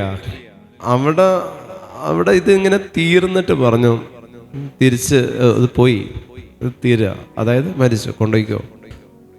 അതുവരെ മേരി എന്ന് വിളിച്ചവളെ ബോഡി കൊണ്ടുപോയിക്കോന്നാ പറഞ്ഞേ. ലാസ്റ്റ് വരെ മേരി എന്ന് വിളിച്ചപ്പോൾ പിന്നെ പറയാ ബോഡിയായി, മേരി ബോഡിയായി. ഒറ്റ സെക്കൻഡിൽ ബോഡി കൊണ്ടുപോയിക്കോ, മേരിയെ കൊണ്ടുപോയിക്കോന്ന് പിന്നെ പറയുന്നില്ല. അവിടെ നിന്ന് ഈശോ പിടിച്ചതാ എൻ്റെ കൈക്ക്. അവിടെ നിന്ന് ഈശോ പിടിച്ച പിടുത്തം ഞാൻ പറഞ്ഞില്ല, ഇല്ല ഡോക്ടർ അവൾ ജീവിക്കും. അപ്പോൾ ഞാനിത് പറയുമ്പോൾ എന്താ ഞാൻ പറയുന്നതെന്ന് എനിക്കറിയത്തില്ല. ഞാൻ പറയില്ല അവൾ മരിച്ചിട്ടില്ല, ഞാൻ പറയാം. ഞാൻ അന്ന് പറഞ്ഞൊരു വാക്കുണ്ട്, പക്ഷെ ഞാൻ അന്ന് പ്രാർത്ഥനയിലൊന്നും അല്ല. പക്ഷെ ഞാൻ പറഞ്ഞു, ഞാൻ വിശ്വസിക്കുന്ന ഒരു ദൈവമുണ്ട്, അവൻ ഇവൾക്ക് ജീവൻ കൊടുക്കും. Hallelujah, hallelujah. ഇത് നിന്നെ ദൈവം തൊട്ടിട്ടുണ്ടോ, വിളിച്ചിട്ടുണ്ടോ? നിന്റെ എല്ലാ പ്രതീക്ഷയും അസ്തമിക്കുന്നിടത്ത് നിന്ന് നീ പറയും, ഞാൻ വിശ്വസിക്കുന്ന ഒരു ദൈവമുണ്ട്, ജീവൻ കൊടുക്കും. ജീവൻ കൊടുത്തു. Hallelujah, hallelujah. സൗഖ്യമല്ല അവൾക്ക് കിട്ടിയത്, ജീവനാ കിട്ടിയത്, സൗഖ്യമല്ല. കാരണം ദൈവത്തിൻ്റെ പ്ലാൻ ഉണ്ട്. നമ്മൾ വിചാരിക്കും ആ ജീവൻ കിട്ടി അവിടെ നിന്ന് ഇങ്ങോട്ട് പിന്നെ എല്ലാം ഓക്കെ, അവിടെ നിന്ന് സഹനങ്ങൾ പിന്നെ അങ്ങോട്ടാണ്. അതുവരെയും ജീവിതമാണെങ്കിൽ അവിടെ നിന്ന് ജീവിതമല്ല, അവിടെ തൊട്ട് പിന്നെ ഇങ്ങോട്ട് സഹനങ്ങളാണ്. അവിടെ തൊട്ട് പിന്നെ ഇങ്ങോട്ട് സഹനങ്ങൾ സ്റ്റാർട്ട് ചെയ്യുക. കാരണം ഇപ്പോൾ നീ ദൈവത്തിൻ്റെ ശക്തിയെ തിരിച്ചറിഞ്ഞിട്ടുണ്ടെങ്കിൽ ഇനി നീ ദൈവത്തിൻ്റെ പരിപാലനയെ തിരിച്ചറിയണം. ദൈവത്തിൻ്റെ ശക്തിയെ നീ തിരിച്ചറിയുന്ന ഒരു പോയിന്റ് ഉണ്ട് നിന്റെ ജീവിതത്തിൽ. ഗോഡ് എക്സ്പീരിയൻസിൻ്റെ ഒരു ടൈമുണ്ട്. ആ ഒരു ദൈവാനുഭവം നിനക്ക് കിട്ടിക്കഴിഞ്ഞാൽ, ആ ദൈവാനുഭവം കിട്ടുമ്പോൾ നീ വിചാരിക്കുക എല്ലാം ഓക്കെ ആയെന്ന്. നോ, ദൈവാനുഭവം കിട്ടിയാൽ പിന്നെ നീ അനുഭവിച്ചറിയേണ്ട ദൈവത്തിൻ്റെ മറ്റൊരു തലമാണ് ദൈവ പരിപാലന എന്ന് പറയുന്നത്. ദൈവ പരിപാലന നിനക്ക് കിട്ടണമെങ്കിൽ ദൈവത്തിൻ്റെ പ്രസൻസ് നിന്റെ കൂടെ ഉണ്ടാവണം. ദൈവത്തിൻ്റെ പ്രസൻസ് നിന്റെ കൂടെ ഉണ്ടാവണമെങ്കിൽ ദൈവത്തിന് അതിൻ്റെ കാരണം കാണാൻ പറ്റണം. ഇവനെ എങ്ങനെയെങ്കിലും ഒന്ന് സഹായിക്കാനല്ലേ ഞാൻ ഇവൻ്റെ കൂടെ നിൽക്കണത്. ആരോഗ്യത്തോടു കൂടെ എല്ലാം ചെയ്യാൻ കഴിവുള്ള ഒരുത്തൻ്റെ കൂടെ കർത്താവ് എന്തിനാ? അവൻ ചെയ്തോളും. അതുകൊണ്ട് കർത്താവ് അവൻ അനുവദിക്കുന്നതിൻ്റെ പേരാണ് സഹനങ്ങൾ. ഈ സഹനങ്ങളിലൂടെ ദൈവം നിന്നെ വാർത്തെടുക്കുകയാണ്, ഒരുക്കിയെടുക്കുകയാണ്. പ്രിയപ്പെട്ടവരെ, ആ പരിപാലനയുടെ വലം കൈ അനുഭവിച്ചറിയാൻ പറ്റണമെങ്കിൽ സഹനത്തോട് നേരെ നോക്കി പിറുപിറുക്കരുത്. കണ്ണുനീര് വരുമ്പോൾ ദൈവത്തോട് പിറുപിറുക്കരുത്, മറുതലിക്കരുത്. കാരണം അത് ദൈവത്തിൻ്റെ പരിപാലനയാണെന്ന് തിരിച്ചറിയാനുള്ള ബോധ്യം ക്രിസ്ത്യാനി നമുക്ക് ഉണ്ടാവണം. Hallelujah, hallelujah. അതല്ലാതെ കരഞ്ഞുകൊണ്ടിരിക്കരുത്. കരച്ചിൽ ഒന്നിനൊരു പരിഹാരമല്ല. നിങ്ങൾ വിചാരിക്കുന്നുണ്ടോ നിങ്ങളുടെ കരച്ചിൽ ദൈവം മാത്രമാണ് കാണുന്നതെന്ന്? നിന്റെ കരച്ചിൽ കാണുന്നത് സാത്താനുമുണ്ട്. നിന്റെ കരച്ചിൽ കാണുന്ന ദൈവം മാത്രമല്ല. നിന്റെ കരച്ചിലിന് കാരണം നിന്റെ പാപങ്ങളോ നിന്റെ തലമുറകളുടെ പാപങ്ങളോ ആണ് നിന്റെ കരച്ചിലിന് കാരണമെങ്കിൽ സാത്താനെ ഇത് കാണൂ, ദൈവമല്ല അത് കാണുന്നത്. അതുകൊണ്ട് ആ കരച്ചിൽ അവൻ ഇരട്ടിയാക്കി തരും. നിന്റെ സഹനത്തിന് കാരണം ദൈവത്തിൻ്റെ കരമാണ്, ദൈവത്തിൻ്റെ പദ്ധതിയാണെങ്കിലാണ് ആ കരച്ചിൽ ദൈവത്തിൻ്റെ അടുത്തേക്ക് എത്തുള്ളൂ. നിന്റെ പാപം മൂലം നിനക്ക് സഹനം വന്നോ, നീ കരയേണ്ടത് കുമ്പസാരക്കൂട്ടില്ല. അത് ഓർത്തല്ല കരയേണ്ടത്. വന്നുപോയതിനെക്കുറിച്ച് ഓർത്തല്ല കരയേണ്ടത്. വരാനിരിക്കുന്നതിനെക്കുറിച്ച് വ്യാകുലപ്പെട്ടല്ല കരയേണ്ടത്. കരയേണ്ടതെല്ലാം കുമ്പസാരക്കൂട്ടില്ല. കാരണം അവിടെ ഞാൻ ഏറ്റുപറയുന്നത് ഇതുവരെ എൻ്റെ ദൈവത്തെ നഷ്ടപ്പെടുത്തിയ കഥകളാണ്. അവിടെ ഞാൻ ഏറ്റുപറയുന്നത്, കർത്താവെ, ഞാൻ നിന്നെ നഷ്ടപ്പെടുത്തിയല്ലോ, എത്രത്തോളം നീ എന്നെ പരിപാലിച്ചിട്ട് ഞാൻ നിന്നെ നഷ്ടപ്പെടുത്തിയല്ലോ എന്നുള്ള ആ ഒരു തീവ്ര വേദനയിൽ നിങ്ങൾ കരയുന്നത് കുമ്പസാരക്കൂട്ടിൽ മാത്രം മതി. ബാക്കിയൊരിടത്ത് നിങ്ങൾ കരയരുത് പ്രിയപ്പെട്ടവരെ. അവിടെ നിന്നെല്ലാം ദൈവം നിങ്ങളെ ചേർത്ത് പിടിക്കും. അവിടെ നിന്നെല്ലാം കർത്താവ് നിങ്ങളെ കൊണ്ടുപോകും. അതാണ് പറഞ്ഞത്, ഒരു ദൈവാനുഭവമേ ഒരു വ്യക്തിയുടെ ജീവിതത്തിൽ ദൈവം തരുള്ളൂ. ഒറ്റ പ്രാവശ്യം മാത്രം അനുഭവിക്കുന്ന ഒരു അവസ്ഥയാണ് ദൈവാനുഭവം. ഒറ്റ പ്രാവശ്യത്തേക്കേ ഉണ്ടാവുള്ളൂ.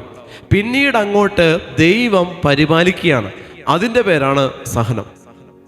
എനിക്ക് ആർക്കും പറയാൻ പറ്റാത്ത ഒന്ന് എൻ്റെ ജീവിതത്തിൽ സംഭവിച്ചു. അതിൽ ദൈവം എന്നെ പ്രൊട്ടക്റ്റ് ചെയ്തു. വലിയൊരു ജപ്തിയായിരുന്നു. ലോകം മുഴുവൻ എന്നെ ഉപേക്ഷിച്ചപ്പോൾ ദൈവം അവിടെ ഇറങ്ങി വന്ന് അതൊഴിവാക്കി എന്നെ പ്രൊട്ടക്റ്റ് ചെയ്തു. ഇത് ദൈവത്തെ മാത്രം എനിക്ക് മഹത്വപ്പെടുത്താനുള്ളൂ, ലോകത്തെ ഒന്നും മഹത്വപ്പെടുത്താനില്ല. അപ്പോൾ അത് ഒരു ഗോഡ് എക്സ്പീരിയൻസാണ്. അതുവരെ ഞാൻ എക്സ്പീരിയൻസ് ചെയ്തത് വേൾഡിനെയാണ്, ലോകത്തെയാണ് ഞാൻ എക്സ്പീരിയൻസ് ചെയ്തത്. കാരണം എനിക്കിങ്ങനൊരു ആവശ്യം വന്നു, എൻ്റെ ഒരു സുഹൃത്ത് വന്ന് എന്നെ സഹായിച്ചു, ഞാൻ ആ വഴി പോയപ്പോൾ എനിക്കിങ്ങനൊരു പിടിവള്ളി കിട്ടി, ഞാൻ അതിൽ നിന്നു. അല്ല, ഇതൊന്നുമല്ല, ലോകത്തിൽ നിന്ന് ഒരു ഹെൽപ്പ് എനിക്ക് കിട്ടിയിട്ടില്ല. എൻ്റെ ഈ ആവശ്യത്തിൽ സ്വർഗം ഇറങ്ങി വന്ന് എന്നെ തൊട്ടു എന്ന് പറയുന്നതിൻ്റെ പേരാണ് ദൈവാനുഭവം. ഇത് കിട്ടിക്കഴിഞ്ഞാൽ പിന്നെ നിങ്ങൾ വിശ്വാസത്തോടും പിന്നെ നിങ്ങൾ ആ ഒരു ബോധ്യത്തോടും ആ ഒരു എക്സ്പീരിയൻസിനെ നമുക്ക് രണ്ട് രീതിയിൽ യൂസ് ചെയ്യാം. അതിലൊന്നാണ് അതിനെ നമ്മൾ കൃപയായിട്ട് കൺവേർട്ട് ചെയ്യാൻ പറ്റണം. കിട്ടിയ സഹനത്തെ കൃപയായിട്ട് കൺവേർട്ട് ചെയ്ത് കർത്താവിൻ്റെ നാമത്തിൽ നമ്മളിങ്ങനെ ഇറങ്ങി നടക്കാൻ തുടങ്ങണം. രണ്ട്, ഈ ഗോഡ് എക്സ്പീരിയൻസും കിട്ടി, ദൈവം എന്നെ ഹെൽപ്പ് ചെയ്തു, ഓക്കെ എന്ന് പറഞ്ഞ് കർത്താവിനോട് ബൈ ബൈ പറഞ്ഞ് പോകാനല്ല ദൈവം അത് തരുന്നത്. അവിടെ നിന്ന് കർത്താവെ നന്ദി എന്ന് നീ ഒരു വാക്ക് പറഞ്ഞാൽ മതി, ബാക്കി ദൈവം നിനക്ക് വേണ്ടി ഒരുക്കിയിട്ടുണ്ട്. പിന്നെ ദൈവം ഒരുക്കുന്നതാണ് തീച്ചൂളകൾ. സഹനത്തിൻ്റെ തീച്ചൂളകളിലേക്ക് പോകുമ്പോൾ ശുദ്ധീകരണ സ്ഥലത്തിൻ്റെ തീച്ചൂളകൾ നിന്നെ സംബന്ധിച്ച് കുറഞ്ഞിരിക്കും. ഹല്ലേലൂയ, അഭിഷേകത്തോടെ ഹല്ലേലൂയ. ഈ ലോകത്തിൽ ദൈവം അനുവദിക്കുന്ന സഹനത്തിൻ്റെ തീച്ചൂളകളിലൂടെ നീ പോകുമ്പോൾ ഈ ലോകത്തിൽ നിന്ന് നീ വേർപെട്ട് ദൈവത്തിൻ്റെ സന്നിധിയിലേക്കുള്ള നിൻ്റെ ആത്മാവിൻ്റെ യാത്രയിൽ ശുദ്ധീകരണ സ്ഥലത്തിൻ്റെ തീച്ചൂളകളുടെ കാലയളവുകളെ കുറക്കുവാൻ നിനക്ക് സാധിക്കണമെങ്കിൽ ഈ ലോകത്തിൽ ദൈവം അനുവദിക്കുന്ന സഹനങ്ങളെ സ്വീകരിക്കാൻ നിൻ്റെ മനസ്സിനെ നീ പാകപ്പെടുത്തണം, ബലപ്പെടുത്തണം. അങ്ങനെ നീ ബലപ്പെടുത്തുന്നിടത്ത് നീ സ്ട്രോങ് ആകണം. പ്രിയപ്പെട്ടവരെ, സ്ട്രോങ് ആകണം, ബലമാകണം, ബലപ്പെടണം. ഒന്നിൻ്റെ പേരിൽ നിങ്ങൾ ആകുലപ്പെട്ട് ജീവിക്കല്ലേ, ദൈവഹിതമല്ല. ഒന്നിൻ്റെയും പേരിൽ നിങ്ങൾ ആകുലപ്പെട്ട് ജീവിക്കല്ലേ. ഞാൻ പറഞ്ഞില്ല, 4 വശത്ത് നിന്ന് ഇങ്ങനെ തിക്കി ഞെരുക്കുന്ന അനുഭവങ്ങൾ വന്നാലും ആകുലപ്പെട്ട് നിൽക്കരുത്. ഞാൻ എൻ്റെ ജീവിതത്തിൽ നടത്തിയ എല്ലാം ബിസിനസ്സാണെങ്കിലും ജോലിക്ക് വേണ്ടിയിട്ട് എന്തെല്ലാം ചെയ്തെല്ലാം 8 നിലയിൽ പൊട്ടി കടബാധ്യത കയറി അങ്ങേ അറ്റം നിൽക്കുക. അവൻ നടത്തിയ ബിസിനസ്സിലെല്ലാം പിന്നെ പല അച്ഛന്മാരെയും കൊണ്ടുവന്ന് പല ബ്രദേഴ്സിനെയും കൊണ്ടുവന്ന് കാണിക്കുക, ഇതൊന്നും ശരിയാകുന്നില്ല. വന്നിട്ട് അവർ പറയാണ്, അയാൾ ഇങ്ങനെ ചെയ്തു വെച്ചിരിക്കുക, ഈ മുസ്ലിം ഇങ്ങനത്തെ കൂടോത്രം നിങ്ങൾക്ക് വേണ്ടി ചെയ്തിരിക്കുക. ഒരു അച്ഛൻ വന്നിട്ട് പറയുന്നത്, ഇന്ന് നിന്നെ തകർക്കാൻ വേണ്ടി ചെയ്തിരിക്കുന്ന കൂടോത്രത്തിൻ്റെ കെട്ടാമോനെ, ഇതിങ്ങനെ ചെയ്തിരിക്കുക, ഈ മുസ്ലിമാ ചെയ്തത്, ഇയാളാ ചെയ്തത്, ഇന്ന വ്യക്തി പേര് സഹിതം പറയുക. പക്ഷേ ഇതിനെതിരെ എന്താ നീ പ്രാർത്ഥിക്കുക, ദൈവം ഇടപെടും. ഇത് പറഞ്ഞിട്ട് പോകുമ്പോൾ ശരിക്കും സങ്കടം തോന്നിയിട്ടുണ്ട്. നീ പ്രാർത്ഥിക്കുക, ദൈവം ഇടപെടുമെന്ന് എല്ലാവർക്കും പറയാൻ പറ്റും. പക്ഷെ അതെങ്ങനെയാ? ദൈവം ഇടപെടണമെങ്കിൽ ഞാൻ എങ്ങനെ പ്രാർത്ഥിക്കണം? ദൈവം ഇടപെടണമെങ്കിൽ ഞാൻ പ്രാർത്ഥിക്കേണ്ട രീതിയാണ് സഹനത്തിൽ നിന്ന് പ്രാർത്ഥിക്കണം, കണ്ണുനീരിൽ നിന്ന് പ്രാർത്ഥിക്കണം. ഞാൻ പറഞ്ഞില്ലേ, നമ്മുടെ ശരീരം തന്നെ നമുക്ക് വേണ്ടി മധ്യസ്ഥം വഹിക്കുന്നതിൻ്റെ പേരാണ് സഹനം. നമ്മുടെ ശരീരം തന്നെ നമുക്ക് വേണ്ടി മധ്യസ്ഥം വഹിക്കുന്നുണ്ടെങ്കിൽ ആ മധ്യസ്ഥ ശക്തിയാണ് നമ്മുടെ കണ്ണുനീര്. അത് നമ്മൾ ഒഴുക്കേണ്ട കണ്ണുനീരിന് പാപത്തിൻ്റെ ആ ഒരു അവസ്ഥയെക്കുറിച്ച് ഓർത്ത് അനുതപിച്ച് കരയാൻ സാത്താൻ ഒരിക്കലും നമുക്ക് പ്രേരണ തരില്ല. കാരണം അത് അവനെതിരാണ്. മറിച്ച് നീ കരയണം, ഇത് ഓർത്തോർത്ത് കരയണം. അതാണ് സാത്താൻ്റെ ഹിതം. സാത്താൻ്റെ ഹിതം അതാ, നീ ഇത് ഓർത്ത് കരഞ്ഞുകൊണ്ടിരിക്കും, അവൻ അവിടെ മാറി ഇന്ന് ചിരിച്ചുകൊണ്ടിരിക്കും.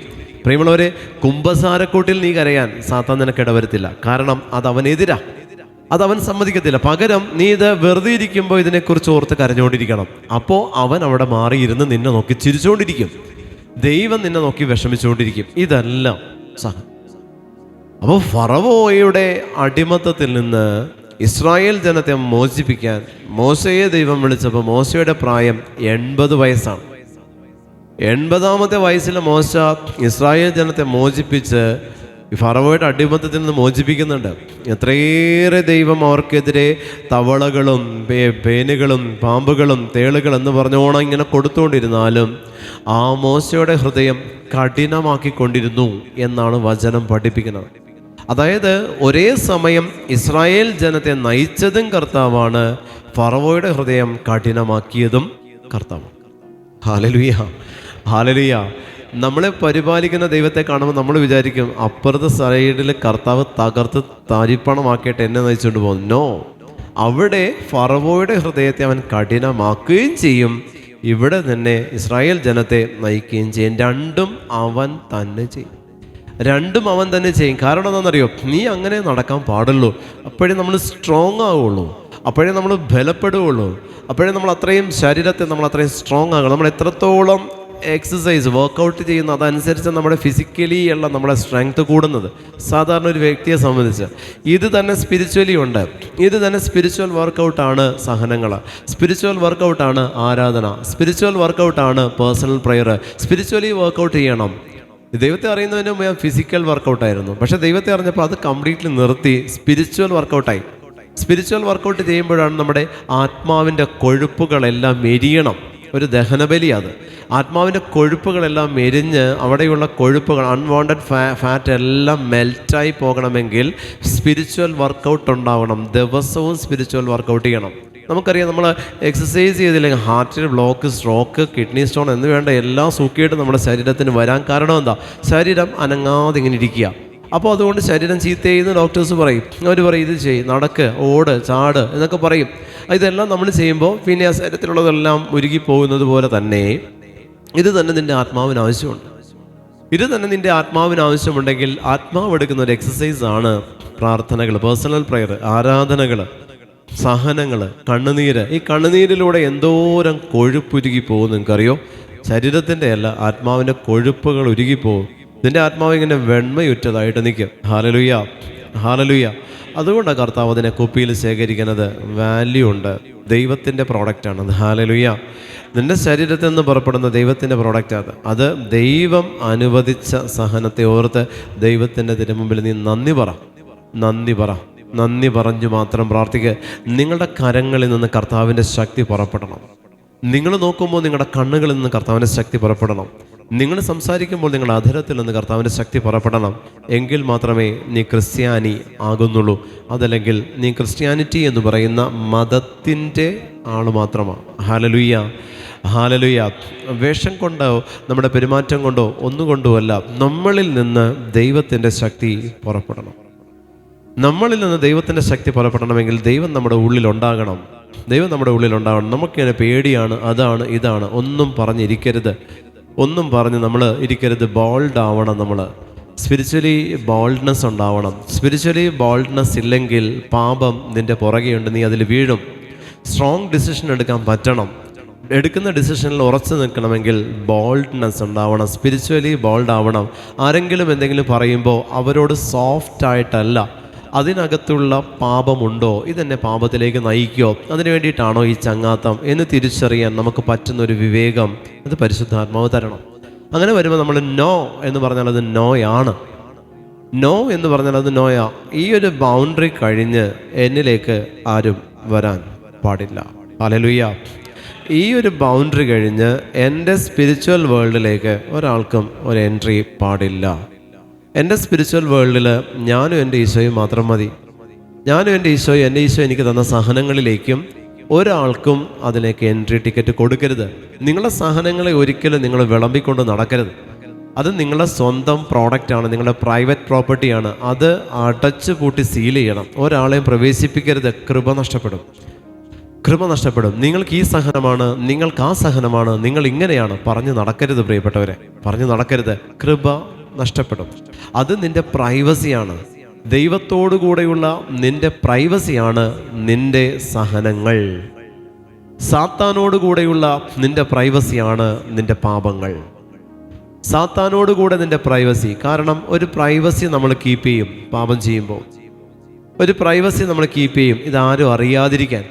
ഒരു പ്രൈവസി നമ്മൾ കീപ്പ് ചെയ്യുന്നുണ്ട്. നമ്മൾ പബ്ലിക്കലി അല്ല ഇതൊന്നും ചെയ്യുന്നത്. എല്ലാ പാപത്തിനും ഒരു പ്രൈവസി സാത്താൻ നമുക്ക് തരും. നീ സേഫാ, കുഴപ്പമില്ല, ചെയ്തു. ഇത് സാത്താൻ തരുന്ന പ്രൈവസിയാ. ഇത് തന്നെ ദൈവം നമുക്കൊരു പ്രൈവസി തരുന്നുണ്ട് അവൻ്റെ സഹനങ്ങളിലും പ്രാർത്ഥനകളിലും. അതാണ് ഈശോ പറഞ്ഞത്, നീ പ്രാർത്ഥിക്കാൻ ആഗ്രഹിക്കുന്നുണ്ടോ, കതകടച്ച് മുറിവിൽ പ്രവേശിച്ച് നിന്റെ സ്വർഗസ്ഥനായ പിതാവിനോട് നീ പ്രാർത്ഥിക്കുക. ആമേൻ, ഹല്ലേലൂയ. നീ കതകടച്ച് നിന്റെ സ്വർഗസ്ഥനായ പിതാവിനോട് നീ പ്രാർത്ഥിക്കുക. നിന്റെ പ്രാർത്ഥനയ്ക്ക് അവൻ ഉത്തരം തരും. But you have to close your door first. നീ നിന്റെ കതക് ആദ്യമേ അടക്കണം. നീ നിന്റെ കതക് ആദ്യമേ അടക്കണം. അതാണ് ഞാൻ പറഞ്ഞത്. ഈ ബൗണ്ടറിക്ക് ഇപ്പുറത്തേക്ക് നിങ്ങളുടെ സ്പിരിച്വൽ ഉള്ള നിങ്ങളുടെ പ്രാർത്ഥനകൾ ഒരാളോട് നിങ്ങൾ റിവീൽ ചെയ്യരുത്. ഞാൻ ഇങ്ങനെ പ്രാർത്ഥിക്കും, ഞാൻ അങ്ങനെ സർക്കസ് കാണിക്കും, ഞാൻ തലയും കുത്തി എന്നാണ് കൊന്തയിൽ നിന്ന്, ഒന്നും പറയരുത്. ഒരു കാര്യവും ഒരാളും അറിയണ്ട.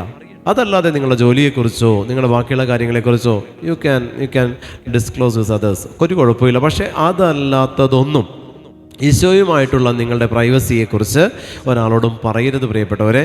അത് നിങ്ങൾ ഈശോയും മാത്രമുള്ളതാണ്. എൻ്റെ ഈശോയും ഞാനും മാത്രമാണ്. അവിടെ വേറൊരാൾക്കും ഒരു എൻട്രിയും പാടില്ല. നിങ്ങളുടെ സഹനങ്ങളിൽ നിങ്ങളും നിങ്ങളുടെ ഈശോയും മാത്രമാണ്.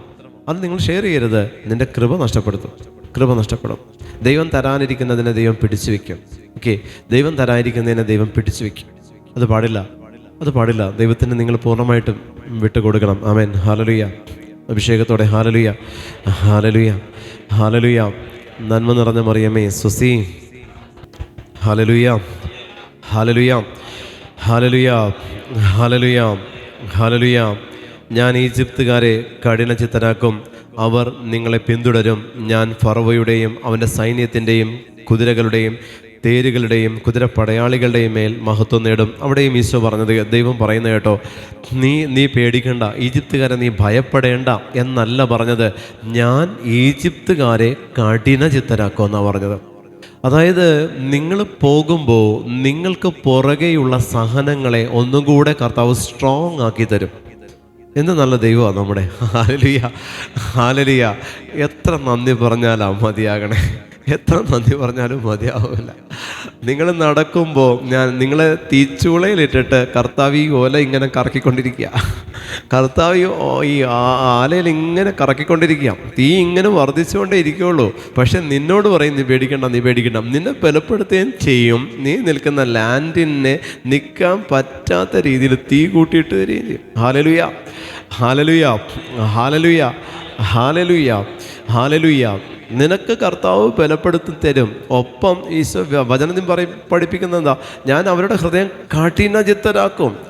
അതായത് നിങ്ങൾ ഇത്രയും സഹിക്കുന്നത് കണ്ടാലും അവർക്ക് നിങ്ങളോട് അയ്യോ ഇനി മതിയാക്കാം, അയ്യോ എത്രയും അവർ സഹിക്കുന്നത്, അങ്ങനെ തോന്നിപ്പിക്കില്ല ദൈവം. അങ്ങനെ തോന്നിപ്പിക്കില്ല. ഈ ടെററിസ്റ്റുകാർ നമ്മൾ കത്തോലിക്കരെ കൊല്ലുന്നത് കണ്ടിട്ടില്ലേ? അവർക്ക് കത്തോലിക്കരെ മതി കൊല്ലുക. ഈ കൊല്ലുമ്പോൾ അവരെങ്ങനെയാണ്? കഴുത്തറുത്തറുത്ത് ഇങ്ങനെ കൊല്ലുക. കൊന്ന് അവർക്കൊരു എന്തെങ്കിലും സോഫ്റ്റ്നെസ് തോന്നും നമ്മളോട്? ഇല്ല. അവർ കൊല്ലുമ്പോഴും അവർ ആഹ്ലാദിക്കുക, അവർ ചിരിക്കുക. ഇതാണ് ഈശോയുടെ പറയുന്നത്. എന്നിട്ട് നമ്മളെ കൊല്ലാൻ കർത്താവ് നമ്മളെ ഓരോരുത്തരെ ക്യൂ നിർത്തിയിരിക്കുക. ഇനി നീയാ. ഓക്കെ, അതുവഴി എന്താ? ആ ദേശത്ത് കർത്താവിൻ്റെ സാന്നിധ്യം വരിക. ഒരു രക്തസാക്ഷി ഒരു ദേശത്തുണ്ടെങ്കിൽ, രക്തം ചിന്താതെ മനസ്സുകൊണ്ട് രക്തം ചിന്തുന്ന സഹിക്കുന്ന ഒരു വ്യക്തി ഒരു കുടുംബത്തിലുണ്ടെങ്കിൽ, ആ കുടുംബം എത്ര അനുഗ്രഹിക്കപ്പെട്ട കുടുംബമാണെന്ന് നിങ്ങൾക്കറിയോ? ഹല്ലേലൂയ, ഹല്ലേലൂയ, ഹല്ലേലൂയ. കണ്ണുനീരൊഴുക്കുന്ന ഒരെണ്ണം കുടുംബത്തിന് മുതൽക്കൂട്ട. ആ കണ്ണുനീര് വറ്റാൻ വേണ്ടി നിങ്ങൾ പ്രാർത്ഥിക്കല്ലേ? നിങ്ങൾക്കാണ് നഷ്ടം. അതുകൊണ്ടാണ് കർത്താവ് ഇത്രയേറെ ദൈവം സ്നേഹിച്ച ഇസ്രായേൽ എന്ന് പറഞ്ഞാൽ കർത്താവിൻ്റെ പെറ്റാണ്. അത്രയും ദൈവം സ്നേഹിച്ച ഇസ്രായേൽ ജനത്തിനെതിരെ ദൈവം തന്നെ സ്ട്രോങ് ടീമിനെ വെച്ചിരിക്കുന്നത് എന്തുകൊണ്ടാണ്? ദൈവത്തിൻ്റെ പദ്ധതിയാണ്. നിന്നെക്കുറിച്ചുള്ള ദൈവത്തിൻ്റെ പദ്ധതിയാണ്. Hallelujah, hallelujah. നമുക്ക് വരുന്ന സഹനങ്ങളെ ഒരു ചലഞ്ചായിട്ട് എടുക്കാൻ പറ്റണം പ്രിയപ്പെട്ടവർ. ഒരു ചലഞ്ചായിട്ട് എടുക്കാൻ. എൻ്റെ കർത്താവ് ഞാനും കൂടി ഒരു യുദ്ധത്തിന് പോവുക. ഹല്ലേലൂയ, ഹല്ലേലൂയ, ഹല്ലേലൂയ. പക്ഷേ ഇന്ന് കാലം മാറി. ഇന്ന് മൊത്തത്തിൽ തിരിച്ചാ പറയും, ഞാനും കർത്താവും കൂടെ സൗഖ്യം കൊടുത്തതേ പറയുള്ളൂ. ശുശ്രൂഷകരെന്ന് പറയുന്ന രീതി എന്താണെന്നറിയോ? ഞാനും കർത്താവും കൂടെ പുള്ളിനെ സുഖപ്പെടുത്തി. അങ്ങനെയാണ് ഇന്ന് ശുശ്രൂഷകർ പോണത്. കർത്താവ് ഉണ്ടായിരുന്നു ആ സമയത്ത്, പക്ഷെ ഞാനാ തൊട്ടത്. ഹല്ലേലൂയ. അങ്ങനെ ശുശ്രൂഷകർ അങ്ങനെ ആയിക്കൊണ്ടിരിക്കുന്ന ഒരു കാലഘട്ടമായത്. കർത്താവ് ഹെൽപ്പ് ചെയ്തു എന്ന് പറയാം, അല്ലെങ്കിൽ കുഴപ്പമില്ല. അല്ലെങ്കിൽ കർത്താവിനോട് പറയും, ഈശോയെ നിനക്ക് എന്തെങ്കിലും ആവശ്യമുണ്ടെങ്കിൽ പറഞ്ഞാൽ മതി, ഞാനിവിടെ ഉണ്ട്. ഇതാണ് ഇന്നത്തെ ശുശ്രൂഷകരുടെ മനോഭാവത. ഈശോയെ നിനക്ക് എന്തെങ്കിലും സന്ദേശം എടുക്കാനുണ്ടെങ്കിൽ നീ എന്നോട് പറയണം, ഞാൻ നിനക്ക് പ്രാർത്ഥിച്ച് മെസ്സേജ് എടുത്തു തരാം.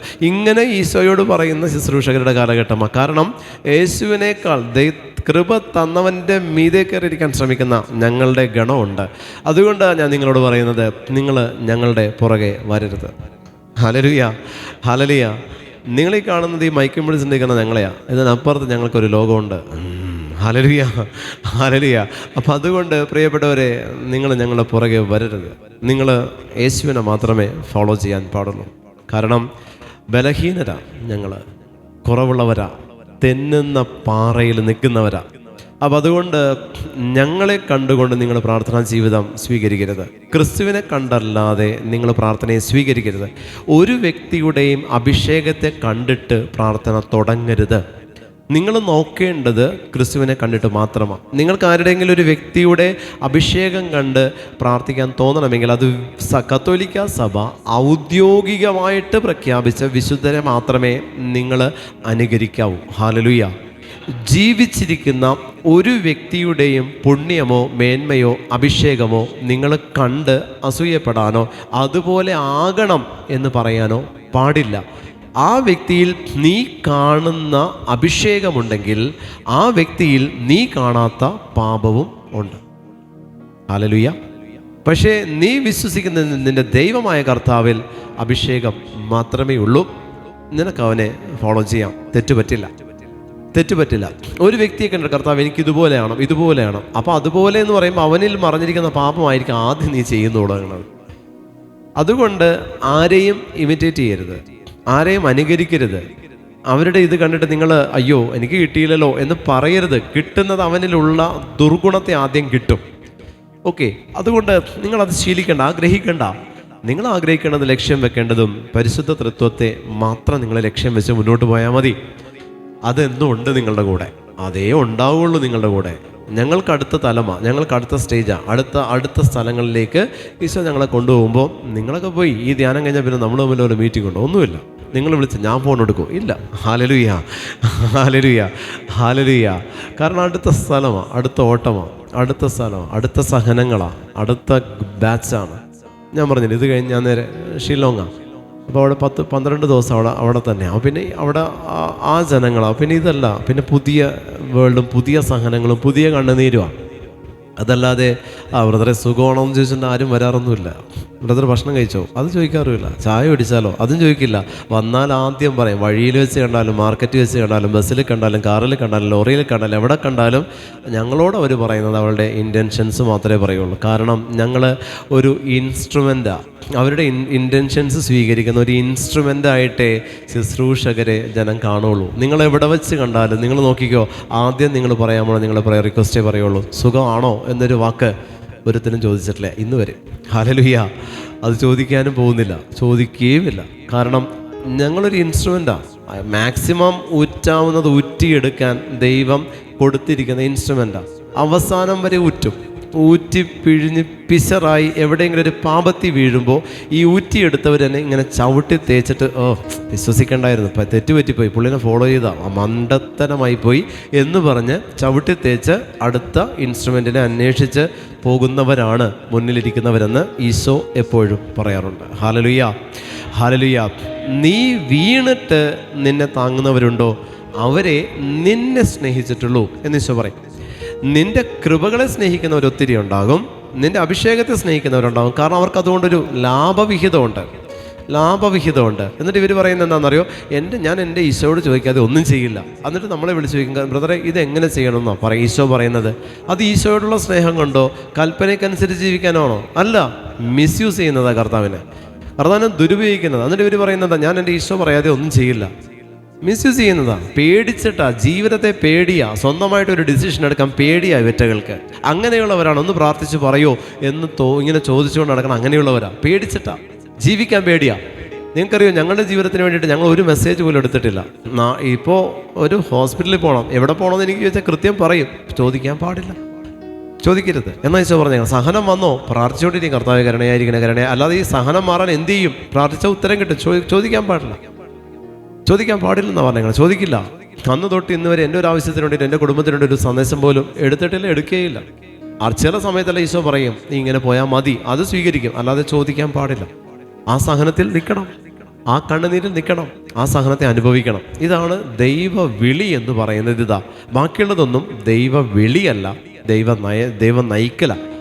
ദൈവവിളിയും ദൈവം നയിക്കലും 2 തരമാണ്. ശുശ്രൂഷകനുള്ളത്, വിളിക്കപ്പെട്ടവനുള്ളത് ദൈവവിളിയാണ്. പക്ഷേ അതിനപ്പുറത്തേക്കുള്ളത് ദൈവപരിപാലനയാണ്, ദൈവം നയിക്കല. ദൈവപരിപാലനയിൽ ദൈവവിളിയല്ല. കാരണം അവിടെ ദൈവം നിങ്ങളെ കൊണ്ടുപോയിക്കൊള്ളും. നിങ്ങൾ പേടിക്കണ്ട, ദൈവം നിങ്ങളെ കൊണ്ടുപോയിക്കൊള്ളും. നിങ്ങളായിരിക്കുന്ന അവസ്ഥകളിൽ ദൈവത്തിൻ്റെ പരിശുദ്ധാത്മാവ് നിങ്ങളെ കൊണ്ടുപോയിക്കൊള്ളും. നിങ്ങൾ അതിനെക്കുറിച്ച് ഓർത്ത് ഭാരപ്പെടേണ്ട. പക്ഷെ ദൈവവിളിയിൽ നിങ്ങൾ എത്രയേറെ ഇങ്ങനെ വിജിലൻ്റ് ആയിട്ടിരിക്കണം. കാരണം എപ്പോൾ വേണമെങ്കിലും വീഴാൻ സാധ്യതയുള്ളത് ദൈവവിളിയിലാണ്. ദൈവ പരിപാലനയിൽ വീഴാനുള്ള സാധ്യതകൾ കുറവാണ്. കാരണം ഒരു അടിസ്ഥാനപരമായിട്ട് നിങ്ങൾക്കൊരു പ്രാർത്ഥനയുണ്ടെങ്കിൽ നിങ്ങളിങ്ങനെ സ്മൂത്തായിട്ട് പൊയ്ക്കൊള്ളും. പക്ഷെ ദൈവ വിളിയെ സംബന്ധിച്ച് എൻ്റെ കയ്യിൽ വലിയൊരു ഒരു ഡയമണ്ട് ഇരിക്കുക. ഇത് കൊണ്ടുപോകാൻ ചുറ്റും കള്ളന്മാർ നോക്കിയിരിക്കുന്നുണ്ട്. ഈ ഡയമണ്ട് എൻ്റെ കയ്യിലിരിക്കുന്നത് ചുറ്റുമുള്ള പിശാചുക്കൾക്ക് അറിയാമെങ്കിൽ, കള്ളന്മാർക്കറിയാമെങ്കിൽ അവർ അവസരം നോക്കിയിരിക്കുക ഇത് കളക്ട് ചെയ്യാൻ, സ്വന്തമാക്കാൻ, അല്ലെങ്കിൽ ഇത് നശിപ്പിക്കാൻ. അപ്പോൾ അതുകൊണ്ട് തന്നെ ഞങ്ങൾ കൂടുതൽ ശ്രദ്ധിക്കണം, കൂടുതൽ വിജിലൻ്റ് ആയിരിക്കണം. എങ്ങോട്ട് തിരിയണം, എങ്ങോട്ട് പോകണം, ഇതെല്ലാം ആലോചനയോടുകൂടെ ചെയ്യുന്നതാണ് ദൈവവിളിയുള്ളവർ. ഈ ആലോചന പോയാൽ ദൈവവിളി ഉണ്ടാവില്ല. കിട്ടിയ വൊക്കേഷൻ ഉപേക്ഷിച്ച് ഓടിപ്പോവും. അവസാനം നമ്മൾ കണക്കൊടുക്കണം. ദൈവവിളിയിൽ നിന്ന് മാറിയാൽ അവൻ മരിച്ച് അവൻ്റെ ആത്മാവ് ദൈവസന്നിധിയിൽ എത്തുമ്പോൾ ദൈവം അവനെ വിധിക്കൊരുക്കി നിർത്തുന്നത് ദൈവവിളിയുള്ളവൻ എന്നുള്ള ലേബലിൽ അവൻ ആൻസർ ചെയ്യേണ്ടതെല്ലാം ആ ഒരു കാറ്റഗറിയിൽ നിന്നുകൊണ്ടായിരിക്കും. അപ്പോൾ നമ്മൾ ഞാൻ വൊക്കേഷൻ ഉപേക്ഷിച്ച് പോകുന്നല്ലോ ദൈവമേ, പക്ഷെ ദൈവം പറയുന്നത് ഞാൻ നിനക്ക് തന്ന ഇതായിരുന്നു, നീ അവിടെ നിന്ന് പോന്നിട്ടുണ്ടെങ്കിൽ അതെൻ്റെ കുറ്റം അല്ല. ഹല്ലേലൂയ, ഹല്ലേലൂയ, ഹല്ലേലൂയ. അതുകൊണ്ട് ചിലത് ദൈവം തന്നത് ഒഴിവാകാൻ വേണ്ടി പ്രാർത്ഥിക്കണ്ട, ചിലത് ദൈവം നിങ്ങൾക്ക് അനുവദിച്ചതിനെ ഒഴിവാകാൻ പ്രാർത്ഥിക്കണ്ട. ദൈവ പദ്ധതി പൂർത്തീകരിക്കപ്പെടാൻ വേണ്ടി പ്രാർത്ഥിച്ചാൽ മതി. ഹല്ലേലൂയ, അഭിഷേകത്തോടെ ഹല്ലേലൂയ, ഹല്ലേലൂയ. അവർ നിങ്ങളെ പിന്തുടരും. ഞാൻ ഫറവോയുടെയും അവൻ്റെ സൈന്യങ്ങളുടെയും തേരുകളുടെയും കുതിരപ്പടയാളികളുടെയും മേൽ മഹത്വം നേടും. ഫറവോയുടെയും അവൻ്റെ രഥങ്ങളുടെയും അശ്വസേനയുടെയും മേൽ ഞാൻ മഹത്വം വരിക്കുമ്പോൾ ഞാനാണ് കർത്താവ് എന്ന് ഈജിപ്തുകാർ മനസ്സിലാക്കും. പ്രിയമുള്ളവരെ, നമ്മൾക്കെതിരെ നിൽക്കുന്ന വ്യക്തികൾ, സമൂഹങ്ങളെ, ദൈവത്തിനെ തിരിച്ചറിയണമെങ്കിൽ നിങ്ങൾ അവരയക്കുന്ന അസ്ത്രങ്ങളെ നിങ്ങളിങ്ങനെ നോക്കി നിൽക്കണം. എന്നിട്ട് അവർക്ക് വേണ്ടി നിങ്ങൾ പ്രാർത്ഥിക്കണം. അതാണ് ഈശോ പറയുന്നത്, നിങ്ങളെ പീഡിപ്പിക്കുന്നവരെ അനുഗ്രഹിക്കണം. ഹല്ലേലൂയ. നിങ്ങളെ പീഡിപ്പിക്കുന്നവരെ അനുഗ്രഹിക്കുമ്പോഴാണ് ഇത് പറഞ്ഞതുപോലെ, ഇവിടെ പറയുന്നത് പോലെ, അവരുടെ തേരുകളുടെ മേലും കുതിരപ്പടയാളികളുടെ മേലും സൈന്യത്തിൻ്റെ മേലും ഞാൻ മഹത്വം നേടുകയുള്ളൂ. ഹല്ലേലൂയ. ദൈവത്തിന് മഹത്വം നേടാൻ വഴിയൊരുക്കാൻ ദൈവം വിട്ട വഴിയാണ് ഞാനും നിങ്ങളും. ദൈവം വിട്ട വഴിയാണ്. സ്വർഗത്തിൽ നിന്നൊരു അനുഗ്രഹം ഭൂമിയിലേക്ക് വരാൻ ഒരു ചാലകം ആവശ്യമാണ്. എൻ്റെ ദേശത്തേക്ക് ഒരു അനുഗ്രഹം വരാൻ ഒരു ചാലകം, സ്വർഗത്തിൽ നിന്ന് വരാൻ ഒരു ചാലകം ആവശ്യമാണെങ്കിൽ ഞാനാകണം ആ ചാലകം. സ്വർഗത്തിൽ നിന്ന് അനുഗ്രഹങ്ങളാകുന്ന തീ ഭൂമിയിലേക്ക് ഇറങ്ങുന്ന ഒരു ചാലകമാകുമ്പോൾ ഞാനിങ്ങനെ ഒരു പാലം കണക്കെ നിന്നു കൊടുക്കുക. എന്നിലൂടെ ഈ തീ ഒഴുകി ഈ ദേശത്ത് വ്യാപരിക്കട്ടെ എന്ന് പറയുമ്പോൾ ഈ ഒഴുകി വരുന്ന ചാലകം ഒന്ന് പൊള്ളും. ഹല്ലേലൂയ. അതാണ് വിളിക്കപ്പെട്ടവൻ്റെ സഹനം എന്ന് പറയുന്നത്. ആ ചാലകം പൊള്ളിയാലും ഈ തീ അവിടെ നിന്നൊഴുകി ഇവിടെ വരുന്നത് വരെ എന്നിലൂടെ തന്നെ ഒഴുകുമ്പോൾ ഞാൻ അനുഭവിക്കുന്ന പീഡകളും ഞാൻ അനുഭവിക്കുന്ന പൊള്ളലും എല്ലാം പ്രിയപ്പെട്ടവരെ ദൈവത്തിൻ്റെ കൽപ്പനയുടെ പൂർത്തീകരണം മാത്രമാണ്. ഹല്ലേലൂയ. ചില ദേശം വിശുദ്ധീകരിക്കപ്പെടണമെങ്കിൽ, ചില കുടുംബം വിശുദ്ധീകരിക്കപ്പെടണമെങ്കിൽ, ചില തലമുറകൾ വിശുദ്ധീകരിക്കപ്പെടണമെങ്കിൽ പ്രിയപ്പെട്ടവരെ ഈ തീ എന്നിലൂടെ തന്നെ ഒഴുകണം. ചില സഹനങ്ങൾ നേടിയെടുക്കണം. ഹല്ലേലൂയ. ഒരു വിവാഹക്കാര്യം ചോദിച്ചിട്ടുണ്ട് എൻ്റെ അടുത്ത് ഒരു പയ്യൻ. ഞാൻ എറണാകുളത്ത് ശുശ്രൂഷ ചെയ്യുന്ന സമയത്താണ്. അപ്പോൾ ഫോട്ടോയും കൊണ്ടുവന്നിരിക്കുക. ബ്രദറെ, ഇതാണ് ഞാൻ കെട്ടാൻ പോകുന്ന പെണ്ണ്. അപ്പോൾ ഇവൻ വലത്തും പെണ്ണടുത്ത് നിന്നിട്ട് ഇങ്ങനെ നിൽക്കുക. അത് ഭാര്യയും ഭർത്താവ് നിൽക്കുന്ന പോലെയുള്ള ഫോട്ടോയും പിടിച്ചുകൊണ്ട് നിൽക്കുക. ബ്രദർ ഒന്ന് പ്രാർത്ഥിച്ചിട്ട് പറയോ, ഇത് തന്നെയാണോ എനിക്ക് ദൈവം ആലോചിച്ച് തന്നിരിക്കുന്നത്? ഞാൻ പറഞ്ഞു, ഞാൻ വിവാഹകാര്യം പ്രാർത്ഥിച്ച് പറയില്ല. അപ്പോൾ ചോദിച്ചാൽ എന്താ, നിങ്ങളുടെ ജീവിതത്തിൽ നിങ്ങൾ പ്രവേശിച്ച് ചെയ്യുമ്പോൾ അടി തുടങ്ങും. അപ്പോൾ പറയും, ആ വൃത്തികെട്ടവൻ പറഞ്ഞിട്ട് ഞാൻ ഇവളെ കെട്ടിയെന്നേ ആദ്യം പറയുള്ളൂ.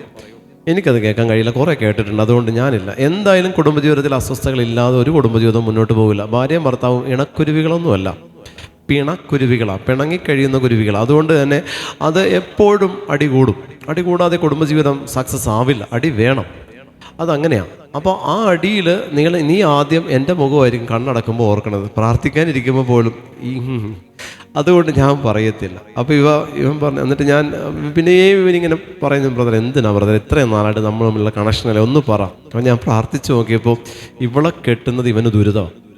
ഇതാണ് ഈശോ കാണിച്ചത്. പക്ഷെ ഞാൻ പറഞ്ഞു, അപ്പോൾ ഞാൻ ചോദിച്ചു, കർത്താവെ നോ പറഞ്ഞോട്ടെ? അപ്പോൾ ഈശോ പറഞ്ഞു, നോ പറയരുത്, ഈ സഹനത്തിലൂടെ ഇവൻ കടന്നു പോകണം എന്നുള്ളത് എൻ്റെ ഹിതമാണ്, അതുകൊണ്ട് നീ അവരോട് നോ പറയരുതെന്ന് പറയും. ഞാൻ പറഞ്ഞു, ഈശോ നിന്നോട് പറയുന്നു നിനക്ക് ചേർന്ന ഇണ ഇവള് തന്നെയാണ്, നീ അവളെ കെട്ടിക്കുമെന്ന് പറഞ്ഞു. എനിക്ക് ചേർന്നാണോ? ഞാൻ പറഞ്ഞു, നിനക്ക് ചേർന്ന. കെട്ടി. ഇതിനെ കെട്ടി 3 മാസം കഴിഞ്ഞപ്പോൾ ഭാര്യയും ഭർത്താവും കൂടി എന്നെ കാണാൻ വേണ്ടി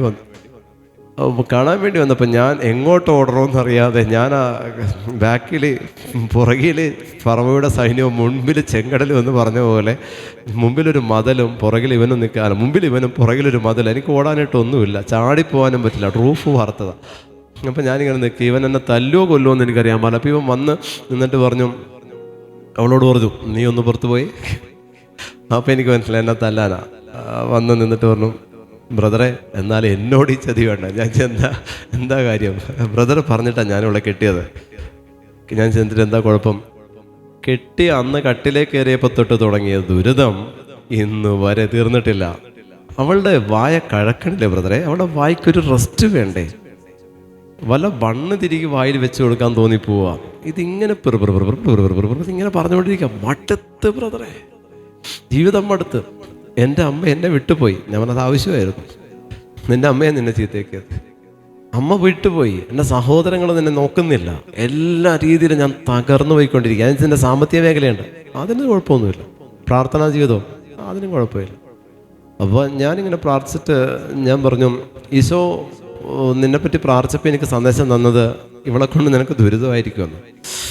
എന്നിങ്ങനെ നോക്കുക. എന്നിട്ട് ഞാൻ പറഞ്ഞു, പക്ഷേ നിൻ്റെ തലമുറ വഴി വന്നു പോയ പാപങ്ങൾ ഈശോയ്ക്ക് ഏറ്റെടുക്കണമെങ്കിൽ നിൻ്റെ കുടുംബത്തിൽ ഒരെണ്ണം സഹിക്കാതെ പറ്റില്ല.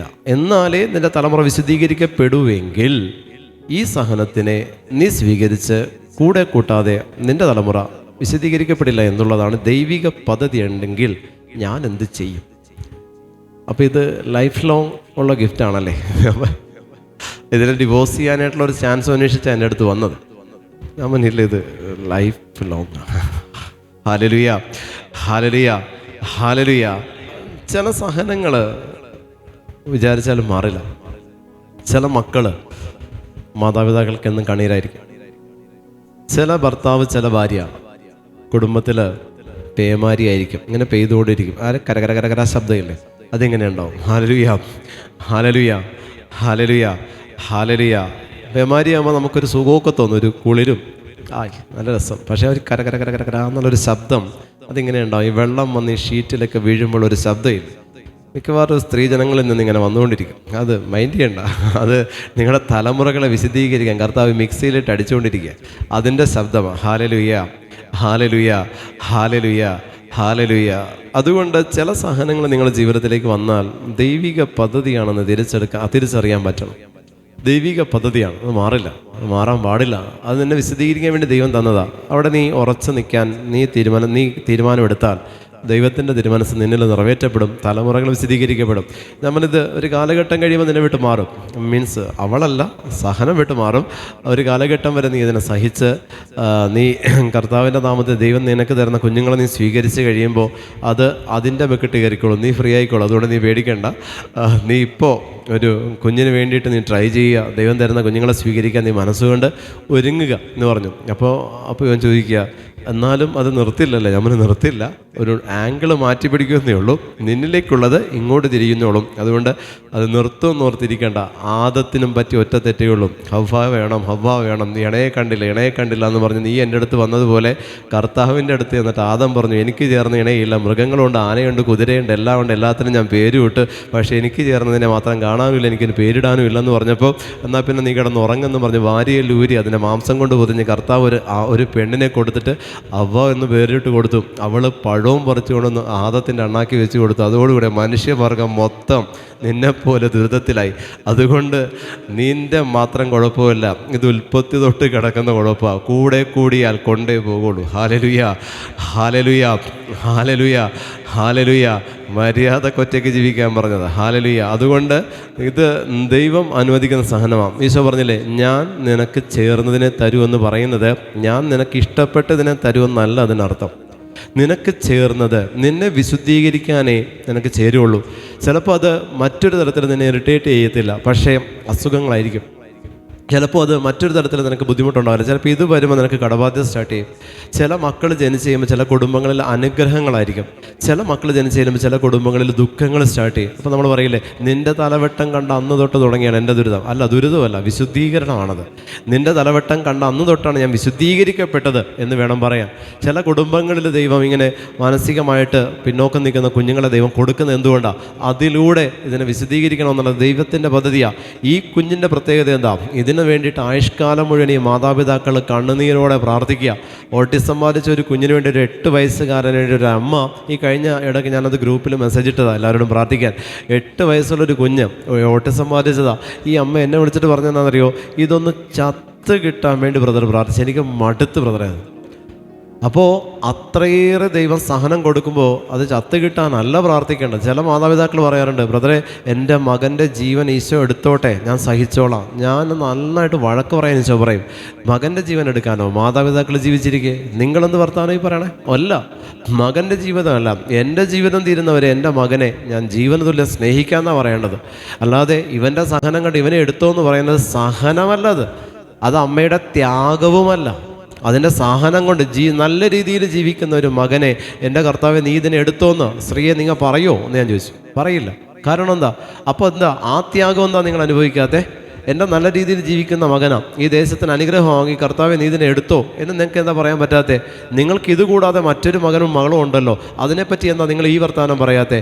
ഇങ്ങനെ ഒരു സഹനത്തിൽ ജീവിക്കുന്ന, നിങ്ങളെ ക്രൂശിക്കുന്ന ഒരു മകനെ എടുത്തിട്ട് ആ ത്യാഗം ഞാൻ സഹിക്കാം എന്ന് പറയുന്നത് ത്യാഗമല്ല, ഒഴിവാക്കല. അങ്ങനെ പറയുന്ന മാതാപിതാക്കളുണ്ട്, അങ്ങനെ പറയുന്ന ഭാര്യമാരുണ്ട്, അങ്ങനെ പറയുന്ന ഭർത്താക്കന്മാരുണ്ട്. അതൊരിക്കലും നിങ്ങളെടുക്കുന്ന ത്യാഗമോ സഹനമോ അല്ല, ഒഴിവാക്കാനുള്ള പ്രാർത്ഥനയുടെ മറ്റൊരു രീതിയാണ് എതിർ പ്രാർത്ഥന എന്ന് പറയും. സഹനങ്ങൾ തരുമ്പോൾ അതിനെ സ്വീകരിക്കാനുള്ള മനസ്സാണ് നിങ്ങൾ ചോദിച്ചു മേടിക്കേണ്ടത്. കർത്താവ് എന്തായാലും ഈ സഹനം എന്നോട് കൂടെയാണെങ്കിൽ ഇതിനെ മരണം വരെ കൂടെ കൂട്ടാൻ ഉള്ള ഒരു അഭിഷേകം, സഹിക്കാനുള്ള അഭിഷേകം പരിശുദ്ധാത്മാവേ എനിക്ക് തരണമേ എന്ന് ചോദിക്കാനുള്ള അഭിഷേകം, അത് ആ ഒരു മനസ്സാണ് ക്രിസ്ത്യാനി എനിക്ക് നിങ്ങൾക്ക് ഉണ്ടാവേണ്ടത്. അത് ഉണ്ടാവണം പ്രിയപ്പെട്ടവർ. അത് മാറ്റം വരില്ല, അത് അങ്ങനെ തന്നെയാണ്. ഇത് നിന്നോട് കൂടെയാണ്. നിൻ്റെ ജോലി മേഖലയിലെല്ലാം നീ തട്ടി മുട്ടിയേ പോകുള്ളൂ എന്നുണ്ടെങ്കിൽ അതങ്ങനെ തന്നെയാണ്. നിൻ്റെ ആത്മീയ ജീവിതത്തിൽ നീ കല്ലുകടിയാണെങ്കിൽ അത് അങ്ങനെ തന്നെയാണ്. എന്ന് വെച്ചിട്ട് നീ ആത്മീയത ഉപേക്ഷിക്കാനല്ല. നമ്മൾ ഏതെങ്കിലും ഒരു പാപത്തിന് വേണ്ടി ദൈവത്തെ ഉപേക്ഷിക്കരുത്. പലരും പറഞ്ഞിട്ടുണ്ട്, എനിക്ക് ഇങ്ങനെ ഈ ഒരു പാപത്തിൽ നിൽക്കുന്നതുകൊണ്ട് എനിക്ക് പ്രാർത്ഥിക്കാൻ പറ്റുന്നില്ല, അതുകൊണ്ട് ഞാനിപ്പോൾ പ്രാർത്ഥിക്കാറില്ല. അപ്പോൾ എന്ത് ചെയ്തു? പാപത്തെ ഞാൻ ആഗ്രഹിക്കുന്നുണ്ട്, അത് ഉപേക്ഷിക്കാൻ പറ്റില്ല. പാപം ചെയ്യുന്നതുകൊണ്ട് ഞാൻ ദൈവത്തെ ഉപേക്ഷിക്കുക. എനിക്ക് ഈ പാപം ഉള്ളതുകൊണ്ട് ദൈവത്തിന് മുമ്പിൽ ചെന്നിരിക്കാൻ പറ്റാറില്ല. ഈ പാപം ഇത്ര എന്നിനുള്ളിലുണ്ട്, എനിക്ക് കുർബാനയിൽ പങ്കെടുക്കാൻ പറ്റാറില്ല, അതുകൊണ്ട് ഞാൻ കുർബാനയ്ക്ക് ഇപ്പോൾ പോകാറില്ല. പകരം പാപമോ അത് ഉപേക്ഷിച്ചിട്ടില്ല, അത് ഞാനിപ്പോഴും ചെയ്യും. അതെവിടെ തന്നെ ന്യായമാണ് പ്രിയപ്പെട്ടവരെ? എന്തുകൊണ്ട് ദൈവത്തിൻ്റെ അടുത്ത് എനിക്ക് പോകാൻ പറ്റുന്നില്ല, അതുകൊണ്ട് ഞാൻ ഈ പാപത്തെ ഉപേക്ഷിക്കാൻ തീരുമാനം എടുത്തു എന്നെന്താ നമ്മൾ പറയാത്തേ? അങ്ങനെ എന്താ തിരിച്ച് ചിന്തിക്കാത്തേ? അയ്യോ, ദൈവത്തിൻ്റെ അടുത്ത് എനിക്ക് പോകാൻ പറ്റുന്നില്ല, അതുകൊണ്ട് ഞാൻ ഈ പാപത്തെ ഉപേക്ഷിക്കുക.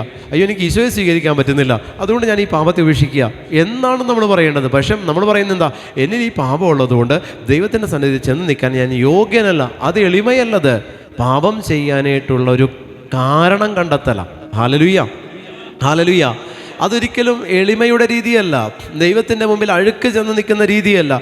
ധൂർത്തുപുത്രൻ ധൂർത്തനായി പന്നിക്കൂട്ടത്തിൽ കിടന്ന് പാപികൾ വേശ്യയോടുകൂടെ കിടന്നവനെ വന്നപ്പോൾ പിതാവ് കെട്ടിപ്പുണർന്ന് ചുംബിച്ചു.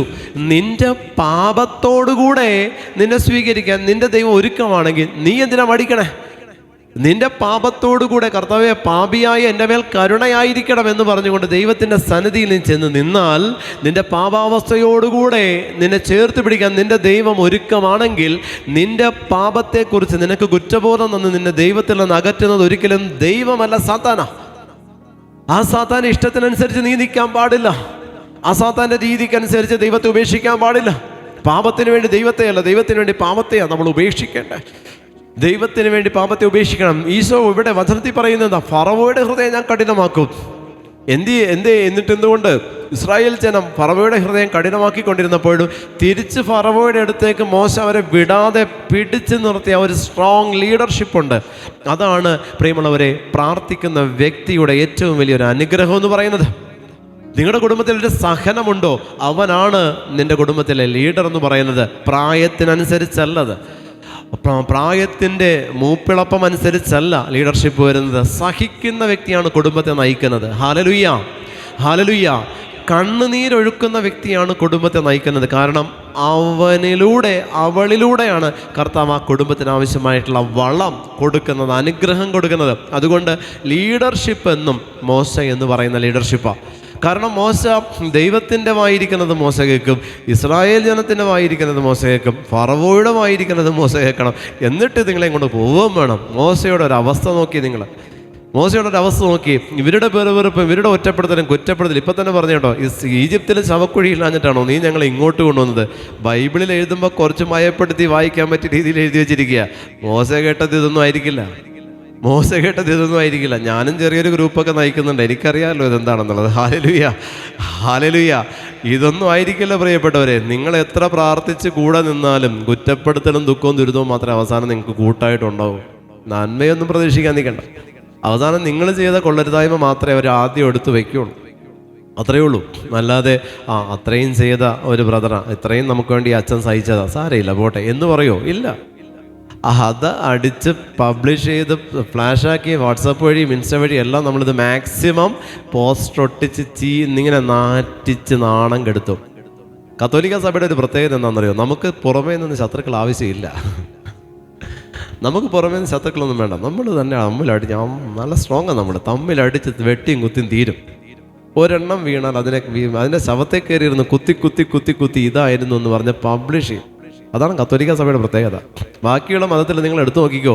ഞാൻ ഇന്നലെ പറഞ്ഞില്ലേ, ബസ്സിൽ നിന്ന് പോക്കറ്റ് അടിച്ചപ്പോൾ പിടിച്ചൊരു കേസ് പറഞ്ഞില്ലേ, അവരെന്താ അവനെ പ്രൊട്ടക്റ്റ് ചെയ്യാൻ നോക്കി. കാരണം പേര് സെയിമാണ്, പ്രൊട്ടക്റ്റ് ചെയ്ത് മാറ്റി നിർത്തി. പക്ഷേ കത്തോലിക്ക സഭയിലാണെങ്കിലോ ഒരെണ്ണം വീട് നോക്കട്ടെ, ഒരു തെറ്റ് പറ്റി നോക്കിക്കോട്ടെ, പ്രത്യേകിച്ച് വൈദികരും സന്യസ്തരും. ഇവരാണ് മീഡിയാസിൻ്റെ ഏറ്റവും വലിയ തുറുപ്പ് ചീട്ട്. ഒന്ന് വീഴാൻ കാത്തിരിക്കുക, ക്യാമറ കണ്ണുകൾ നോക്കിയിരിക്കുന്ന ഒരു വിഭാഗമാണ്. വീഴാൻ കാത്തിരിക്കുക. നമ്മൾ തന്നെ ന്യൂസ് കൊടുക്കും, നമ്മൾ തന്നെ വിളിച്ച് പറയും, പ്രസ് കോൺഫറൻസ് വിളിച്ചു കൂട്ടും.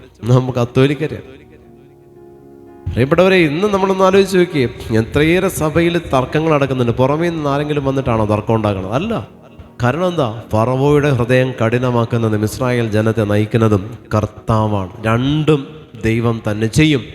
നമ്മൾ വിചാരിക്കും നമ്മൾ നയിക്കപ്പെടുമ്പോൾ ഫറവോയുടെ ഹൃദയത്തെ ദൈവം മയപ്പെടുത്തുമെന്ന്. ഒരിക്കലും ഉണ്ടാവില്ല. ഫറവോയുടെ ഹൃദയത്തെ ദൈവം മയപ്പെടുത്തിയിട്ടില്ല. ഫറവോയുടെ മുൻപിൽ ഓരോ സഹനങ്ങൾ ചെല്ലുമ്പോഴും, ഫറവോ എന്ന് പറയുന്നത് സ്ഥാനപ്പേരാണ്, വ്യക്തിയുടെ പേരല്ല. ഫറവോ എന്ന് പറയുന്ന സ്ഥാനപ്പേരാ. ആ സ്ഥാനത്തിരിക്കുന്ന വ്യക്തി മോശയോട് പറയും, നിങ്ങൾ പോയിക്കോ, ഞാൻ നിങ്ങളെ ഉപദ്രവിക്കത്തില്ല. വീണ്ടും മോശ ഇസ്രായേൽ ജനത്തെ കൊണ്ടുവരാൻ പോകുമ്പോൾ വീണ്ടും ഫറവോയുടെ ഹൃദയം ഈശോ കഠിനമാക്കും. എന്നിട്ട് വീണ്ടും മോശയെ കൊണ്ട് വീണ്ടും അത്ഭുതങ്ങൾ പ്രവർത്തിപ്പിക്കും. വീണ്ടും ഫറവോയുടെ ഹൃദയത്തിൽ വീണ്ടും കർത്താവ് കഠിനത കൊടുക്കും. വീണ്ടും ഇവിടെ നിന്ന് സഹനങ്ങൾ അയക്കും. ഇങ്ങനെ ഒരു പ്രോസസ്സ് നമുക്ക് പുറപ്പാടിൻ്റെ പുസ്തകത്തിൽ കാണാൻ പറ്റും. വല്ലാത്തൊരു പുറപ്പാടാണ്. വെറുതെ ഒരു പുറപ്പാടല്ല പുറപ്പാടിൻ്റെ പുസ്തകം എന്ന് പറഞ്ഞാൽ. കാരണം അതിന് പുറപ്പാടിൻ്റെ പുസ്തകം എന്ന് തന്നെ പേരിടാൻ കാരണം അതൊരു പുറപ്പെടൽ തന്നെ പ്രിയപ്പെട്ടവരെ. യഥാർത്ഥത്തിൽ പുറപ്പെടൽ എന്ന് പറയുന്നത് ഇതാ, ദൈവവേല എന്ന് പറയുന്നത് ഒരു തരത്തിൽ ഒരു എക്സോഡസ് ആണ്, ഒരു പുറപ്പെടലാണ്. കർത്താവിന് വേണ്ടി വേല ചെയ്യുക എന്ന് പറഞ്ഞത് പുറപ്പെടലാണ്. ദൈവഭക്തിയിലായിരിക്കുക എന്ന് പറഞ്ഞത് ഈക്വൽ ടു ദിസ്.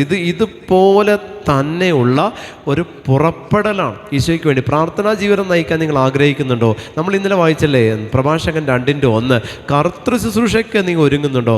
നീ പ്രലോഭനങ്ങൾ അതിജീവിക്കാൻ ഒരുങ്ങിക്കോ. ഒരുമ്പെടുന്നുണ്ടെങ്കിൽ, കർത്തൃ ശുശ്രൂഷയ്ക്ക് വേണ്ടി നീ ഒരുമ്പെടുന്നുണ്ടെങ്കിൽ പ്രലോഭനങ്ങൾ അതിജീവിക്കാൻ നീ റെഡി ആയിക്കും. കാരണം കർത്തൃ ശുശ്രൂഷയ്ക്ക് വരുന്നത്. എന്നാൽ പിന്നെ ഇവനെ ഞാൻ നോക്കിക്കൊള്ളാം, പ്രലോഭനങ്ങളെല്ലാം ദൂരെ പോ എന്ന് ഈശോ പറയൂല. ഒരിക്കലും ഓർത്തിരിക്കേണ്ട. ഈ പ്രലോഭനത്തെ അതിജീവിക്കുന്നതാണ് നിന്റെ കർത്തൃ ശുശ്രൂഷയിൽ നിനക്ക് ദൈവം തരുന്നൊരു മേമ്പൊടി എന്ന് പറയുന്നത്. ഹല്ലേലൂയ. ദൈവം തരാതെ നിനക്ക് കൃപ കണ്ടെത്തണോ? അതാണ് നിന്റെ ജീവിതത്തിൽ ഉള്ള സഹനങ്ങളും ദുഃഖങ്ങളും പോരായ്മകളും. ദൈവം തരുന്നൊരു കൃപയുണ്ട്, അതാണ് ഒരു ഗോഡ് എക്സ്പീരിയൻസ്. അത് വൺ ടൈം ഇൻ എ ലൈഫാണ്. വൺ ടൈം ഇൻ എ ലൈഫാണ് ആ ഒരു ഗോഡ് എക്സ്പീരിയൻസ്. അത് ദൈവം നിനക്ക് തന്നു. അതുകൊണ്ടാണ് ദൈവം നിങ്ങളിപ്പോൾ ഇവിടെ ഇരിക്കണേ. അത് തന്നു. വീണ്ടും ദൈവം തന്നുകൊണ്ടിരിക്കില്ല. പിന്നെ ദൈവം തരുന്നതെല്ലാം ഫറവോയും ഈജിപ്തുകാരുമാണ്. ഇതിൽ നിന്ന് നീ കൺവേർട്ട് ചെയ്ത് നിനക്കാവശ്യമായിട്ടുള്ള കൃപ കണ്ടെത്തണം. അത് നിന്റെ ഡ്യൂട്ടിയാണ്. നീ പ്രാർത്ഥിച്ചാരാധിച്ചാൽ ദൈവം നിന്നിൽ പ്രസാദിക്കുന്നതാണ് കൃപകൾ. നീ എനിക്ക് ഈ കൃപ വേണം, എനിക്ക് ഈ കൃപ വേണം ചോദിച്ചാൽ കൃപ കിട്ടില്ല. കാരണം നീ ആ കൃപ യൂസ് ചെയ്യാനായിട്ടുള്ള പാകത നിന്റെ കരങ്ങൾക്കില്ലെങ്കിൽ തരില്ല. പകരം നീ ദൈവത്തെ ആരാധിച്ചു കൊണ്ടിരിക്കുക. ഒന്നുമില്ലായ്മയിലും ദൈവത്തെ ആരാധിക്കുക. എല്ലാം നഷ്ടപ്പെട്ടാലും ദൈവത്തെ ആരാധിക്കുക. നാളെ മരിക്കേണ്ട അവസ്ഥയാണ്, ദൈവത്തെ ആരാധിക്കുക. എന്തുകൊണ്ടാണ് ഈ സൂയിസൈഡ് ചെയ്യുന്നവരുടെ എണ്ണം കത്തോലിക്കല്ല, ക്രിസ്ത്യൻസിലാണ് കൂടുതൽ? കാരണം നമ്മുടെ ആത്മാവിനെ മതി സാത്താൻ. നമ്മളൊന്ന് പറഞ്ഞ് രണ്ടാമത്തേനെന്താ? കത്തിയെടുക്കല്ലേ കയറെടുക്കും. നമ്മൾ ഒരു വീഴ്ച വന്നാൽ നമ്മൾ അടുത്ത ചിന്തിക്കുന്നത് എന്താ? ഈ നാളെ ജപ്തിയാ, ഇനി എനിക്കൊരു വഴിയില്ല, ഞാൻ ചാകാൻ പോവാ, ഞാൻ മരിക്കാൻ പോവാ, ഞാൻ പാപിയാ, ഇതോടെ ദൈവത്തോടും പ്രാർത്ഥിക്കാൻ പറ്റില്ല, കടബാധ്യത മാറിയില്ല, അതുകൊണ്ട് ഞാൻ ചാകാൻ പോവാ. നമ്മൾ ചിന്തിക്കുന്നത് എന്താ? അവിടെയും നമ്മൾ ദൈവത്തിൽ ആശ്രയത്വം വെക്കുന്നില്ല. പകരം നമ്മളെന്താ? നമ്മൾ ഒടുക്കാൻ ശ്രമിക്കുക നമ്മുടെ ജീവിതത്തെ. പ്രിയമുള്ളവരെ, ഒടുക്കാൻ തന്ന ജീവിതമല്ല ഇത്. പിടിച്ചു നിൽക്കണം നമ്മൾ. കാരണം ഈ ഉൽപ്പത്തി മുതൽ നോക്കിക്കോ, ഫൈറ്റ് ചെയ്താൽ നമ്മൾ ജീവിച്ചേക്കണത്. ഉൽപ്പത്തി മുതൽ നിങ്ങൾ നോക്കിക്കോ, ഫൈറ്റ് ചെയ്ത് നമ്മൾ പ്രതിരോധ നിരയെ തകർത്താണ് നമ്മൾ മുന്നേറിയിരിക്കുന്നത്. ഉൽപ്പത്തി മുതൽ ക്രിസ്തു പോലും ലോകത്തിലേക്ക് വന്നിട്ട് ഈസി ആയിട്ട് ലോകത്തെ നേടിയോ? ഇല്ല. അവനും സഹിക്കാവുന്നതിൻ്റെ പാരമ്യത്തിൽ അങ്ങേ അറ്റം സഹിച്ച അവസാനത്തുള്ളി വരെയും ഇറ്റ് വീണിട്ടല്ലേ അവൻ ലോകത്തിന് മേൽ രക്ഷ നേടിക്കൊടുത്തത്. പ്രിയമുള്ളവരെ, അതുകൊണ്ടാണ് ഞാൻ നിങ്ങളോട് പറയുന്നത്, ദൈവം മാക്സിമം നിങ്ങൾക്ക് തരും. പക്ഷേ ദൈവം ഇങ്ങനെ വളയ്ക്കത്തേ ഉള്ളൂ, ഒട്ടിക്കത്തില്ല. വളച്ചു പിടിക്കും. നമ്മൾ വിചാരിക്കും ഇപ്പോൾ ഒടിക്കില്ല, അവൻ വളച്ചു പിടിക്കുകയുള്ളൂ. പക്ഷേ നിങ്ങൾ ആ വളച്ചാൽ ഒരു യൂ ടേൺ എടുക്കുന്ന ഫീൽഡിൽ അന്ന് പോന്നാൽ മതി. ഹാലലുയ. വളച്ചു പിടിക്കുമ്പോൾ ഒടിയാൻ നിൽക്കുക എന്ന് വിചാരിച്ചിട്ട് അതിൽ പോകാതിരിക്കരുത്. നമ്മളൊരു കാറിങ്ങനെ യൂ ടേൺ എടുക്കില്ലേ, അതുപോലെ അങ്ങോട്ട് ആ റൂട്ടിൽ കൂടി ഇങ്ങോട്ട് പോന്നാൽ മതി. അതല്ലാതെ അതിനപ്പുറത്തേക്ക് അതിനകത്തൊന്നും വരാനില്ല. നമ്മൾ വിചാരിക്കും ഇപ്പോൾ വീഴില്ല, ഇപ്പോൾ തീരില്ല. എൻ്റെ ഭാര്യ മരിച്ചു കിടക്കുമ്പോഴും ഞാൻ അവിടെ അവസാനിച്ചതാണ് എൻ്റെ ജീവിതം. കല്ലെറിയാൻ നാട്ടുകാരും വീട്ടുകാരും എല്ലാം റെഡിയായിട്ടിരിക്കുന്ന സമയമാണ്. ഓക്കെ, അതിന് പിന്നാമ്പുറമുണ്ട്. അപ്പോൾ ഇത് കല്ലെറിയാൻ റെഡിയായിട്ട്, കാരണം ഇവള് ചത്ത് കഴിഞ്ഞാൽ ഉടനെ പിടിക്കണം എന്നെ, അതിനുവേണ്ടി നിൽക്കുക എന്നും പറഞ്ഞ് നിൽക്കുന്നവരാ ചുറ്റുപാടുള്ളത്. അവിടെയാണ് എൻ്റെ കർത്താവ് എൻ്റെ രക്ഷയ്ക്ക് എത്തുന്നത്. ഹാലലുയ. അപ്പോൾ പിന്നെ ഞാൻ പറഞ്ഞു, ഡോക്ടർ ഇവളൊന്ന് ICUവിൽ കൊണ്ടിട്ട്, ചിലപ്പോൾ അവിടെ ഇട്ടാൽ രക്ഷപ്പെട്ടാൽ നമുക്ക് പിടിവെള്ളം എവിടെ നിന്നാണ് കിട്ടാം? ഡോക്ടർമാരോട് പഠിപ്പിക്കുക, ഇവളെ കൊണ്ട് ICUവിൽ ഇടാൻ. അവർ ചിരിക്കുക. അപ്പോൾ അവർ പറഞ്ഞു, ഞാൻ വിശ്വസിക്കുന്ന ദൈവം എനിക്ക് രക്ഷ തരുമെന്ന് പറഞ്ഞപ്പോൾ ഈ ഡോക്ടർ പറഞ്ഞ മറുപടി എന്താണെന്ന് അറിയാം? മോനെ, നിൻ്റെ പ്രാർത്ഥനയൊക്കെ നല്ലതാണ്, വേണ്ടെന്ന് പറയുന്നില്ല, പക്ഷേ എന്നെ തോളത്ത് ഇങ്ങനെ തട്ടിയിട്ടാണ്. പക്ഷേ പ്രാക്ടിക്കലായിട്ട് ചിന്തിക്കണം. ലോകത്തിൻ്റെ രീതിയിൽ ചിന്തിക്കുക. പ്രാർത്ഥനയൊക്കെ നല്ല, അതൊക്കെ വേണം. ചത്ത് കിടക്കുന്നതിനെ പറ്റി ഡോക്ടർ പ്രസംഗിക്കുക. നമ്മുടെ പ്രസംഗം അവർക്ക് കേൾക്കണ്ട. അതിൻ്റെ ഇവന് പ്രാന്താണ് അവർ പറയുക. എന്നിട്ട് കൊണ്ട് ICUവിൽ കിടക്കുമ്പോൾ ഞാൻ പറഞ്ഞതെന്ന് അറിയോ? കർത്താവേ, ഇവളുടെ ജീവൻ നീ എനിക്ക് തിരിച്ചു തന്നാൽ എൻ്റെ ജീവിതം ഞാൻ നിനക്ക് തരാം. ഒരു ഓഫർ ദൈവത്തിന് അങ്ങോട്ട് കൊടുത്തു. ഇങ്ങനൊരു ഓഫർ ദൈവം സ്വീകരിക്കും. ഇവളുടെ ജീവൻ നീ എനിക്ക് തിരിച്ചു തന്നാൽ എൻ്റെ ജീവിതം നിനക്ക് തരാം. ജീവൻ തരില്ല, അത് വേറെ ആളെ നോക്കിയാൽ മതി. എൻ്റെ ജീവിതം ഞാൻ നിനക്ക് തരാം, ഇവളുടെ ജീവൻ നീ എനിക്ക് തിരിച്ചു തന്നാൽ. അവൻ ജീവൻ തന്നു, ജീവിതം ഞാനും തിരിച്ചു കൊടുത്തു. അന്ന് തൊട്ട് ഇന്ന് വരെ ഈ ജീവിതമല്ലാതെ മറ്റൊരു ജീവിതം എനിക്കില്ല. ഹാലലുയ.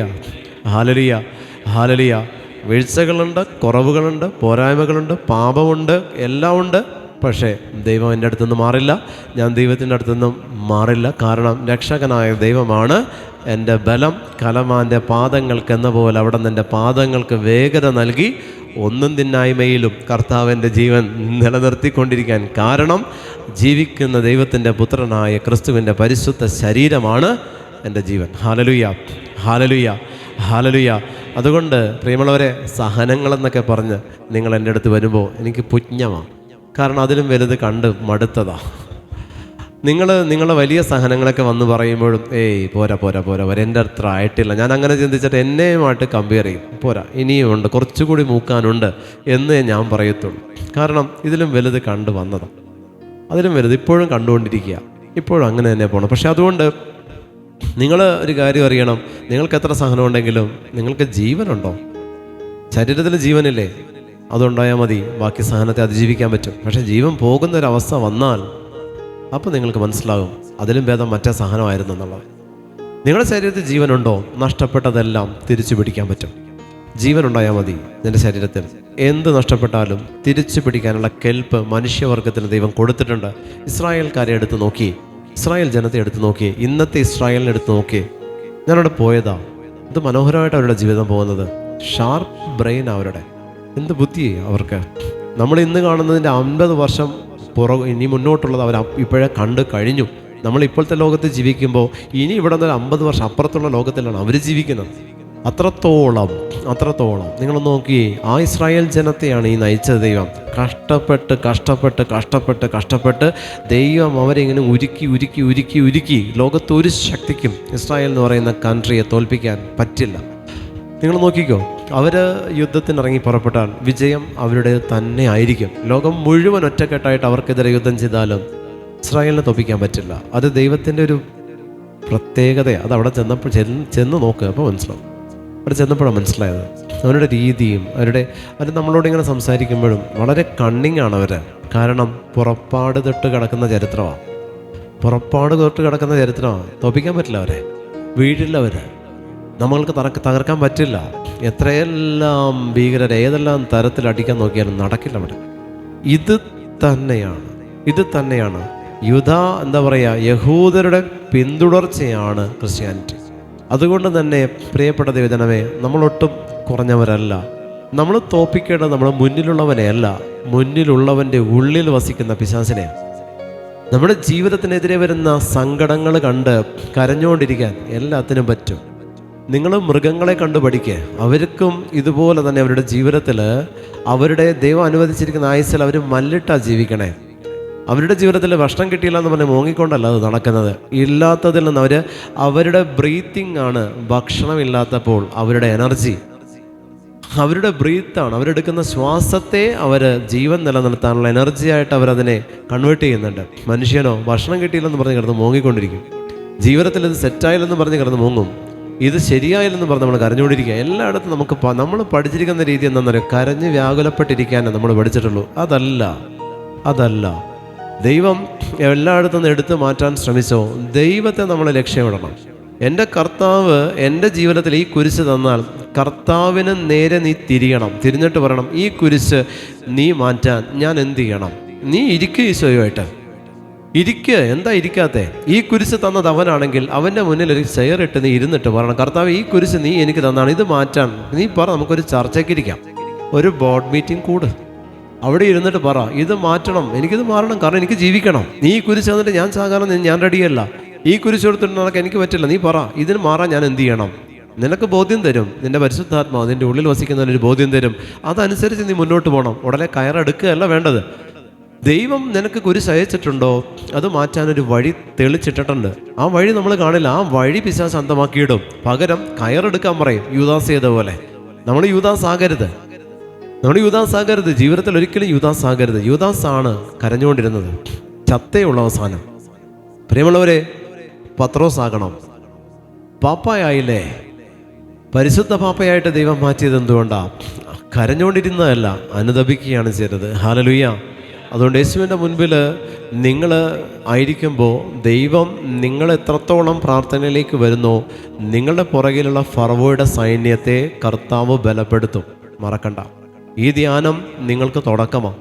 ഈ ധ്യാനത്തിൽ നിന്ന് എന്തെങ്കിലും തിരിച്ചറിവ് പരിശുദ്ധാത്മാവ് നിങ്ങൾക്ക് തന്നിട്ടുണ്ടെങ്കിൽ അതാണ് നിങ്ങൾക്ക് ഈ ധ്യാനത്തിൽ നിന്നുള്ള ഒരു വിഹിതം എന്ന് പറയുന്നത്. അതുകൊണ്ട് പ്രിയപ്പെട്ടവരെ, ഇനിയുള്ള ജീവിതത്തിൽ ഞാൻ പറഞ്ഞു, എല്ലായിടത്തും അത്ഭുതങ്ങൾ കണ്ട് ഓടരുത്. അത്ഭുതങ്ങൾ പലയിടത്തും നടക്കും, ഓടരുത്. നിന്റെ ഉള്ളിലാണ് നിന്റെ ദൈവം വസിക്കുന്നത്. പരിശുദ്ധ കുർബാനയിൽ ജീവനോടുകൂടെ നിനക്ക് അവനെ കാണാം. പരിശുദ്ധ ജപമാലയിലൂടെ അവനിലെത്താം. പരിശുദ്ധ വചനത്തിലൂടെ അവനിൽ നിന്ന് നിനക്ക് വിടുതലെടുക്കാം. ഈ 3 ഭക്തി മതി. ഇതിനപ്പുറത്തേക്കൊരു ഭക്തി വേണ്ട. ബാക്കി വിശുദ്ധരോട് നീ മാധ്യസ്ഥ യാചിക്കുക. ഭക്തി എന്ന് പറയുന്നത് ഇതാണ്: മരിയഭക്തി, വചനഭക്തി, ദിവ്യകാരുണ്യ ഭക്തി. അതാണ് ക്രിസ്ത്യാനിറ്റി. ബാക്കി വിശുദ്ധരോട് മാധ്യസ്ഥതയാണ്. ഭക്തി ഇത് 3, ബാക്കി മാധ്യസ്ഥ ശക്തിയാണ്. ഇത് നീ ഫോളോ ചെയ്താൽ ദിവ്യകാരുണ്യത്തെ ആരാധിക്കുക. പരിശുദ്ധ മറിയത്തിലൂടെയും സകല വിശുദ്ധരിലൂടെയും നീ ആരാധിക്കുക. ദിവ്യകാരുണ്യത്തിൽ നിന്ന് പുറപ്പെടുന്നതിനെ സ്വീകരിക്കാൻ വചനമായ ക്രിസ്തുവിനെ മടിയിലെടുത്ത് നീ വായിച്ച് ധ്യാനിക്കുക. ഏതൊരു ധ്യാനത്തിൻ്റെയും അവസാനം എന്ന് പറയുന്നത് അത്രയേ ഉള്ളൂ. ഹല്ലേലൂയ. എഴുന്നേറ്റ് നിൽക്കാം.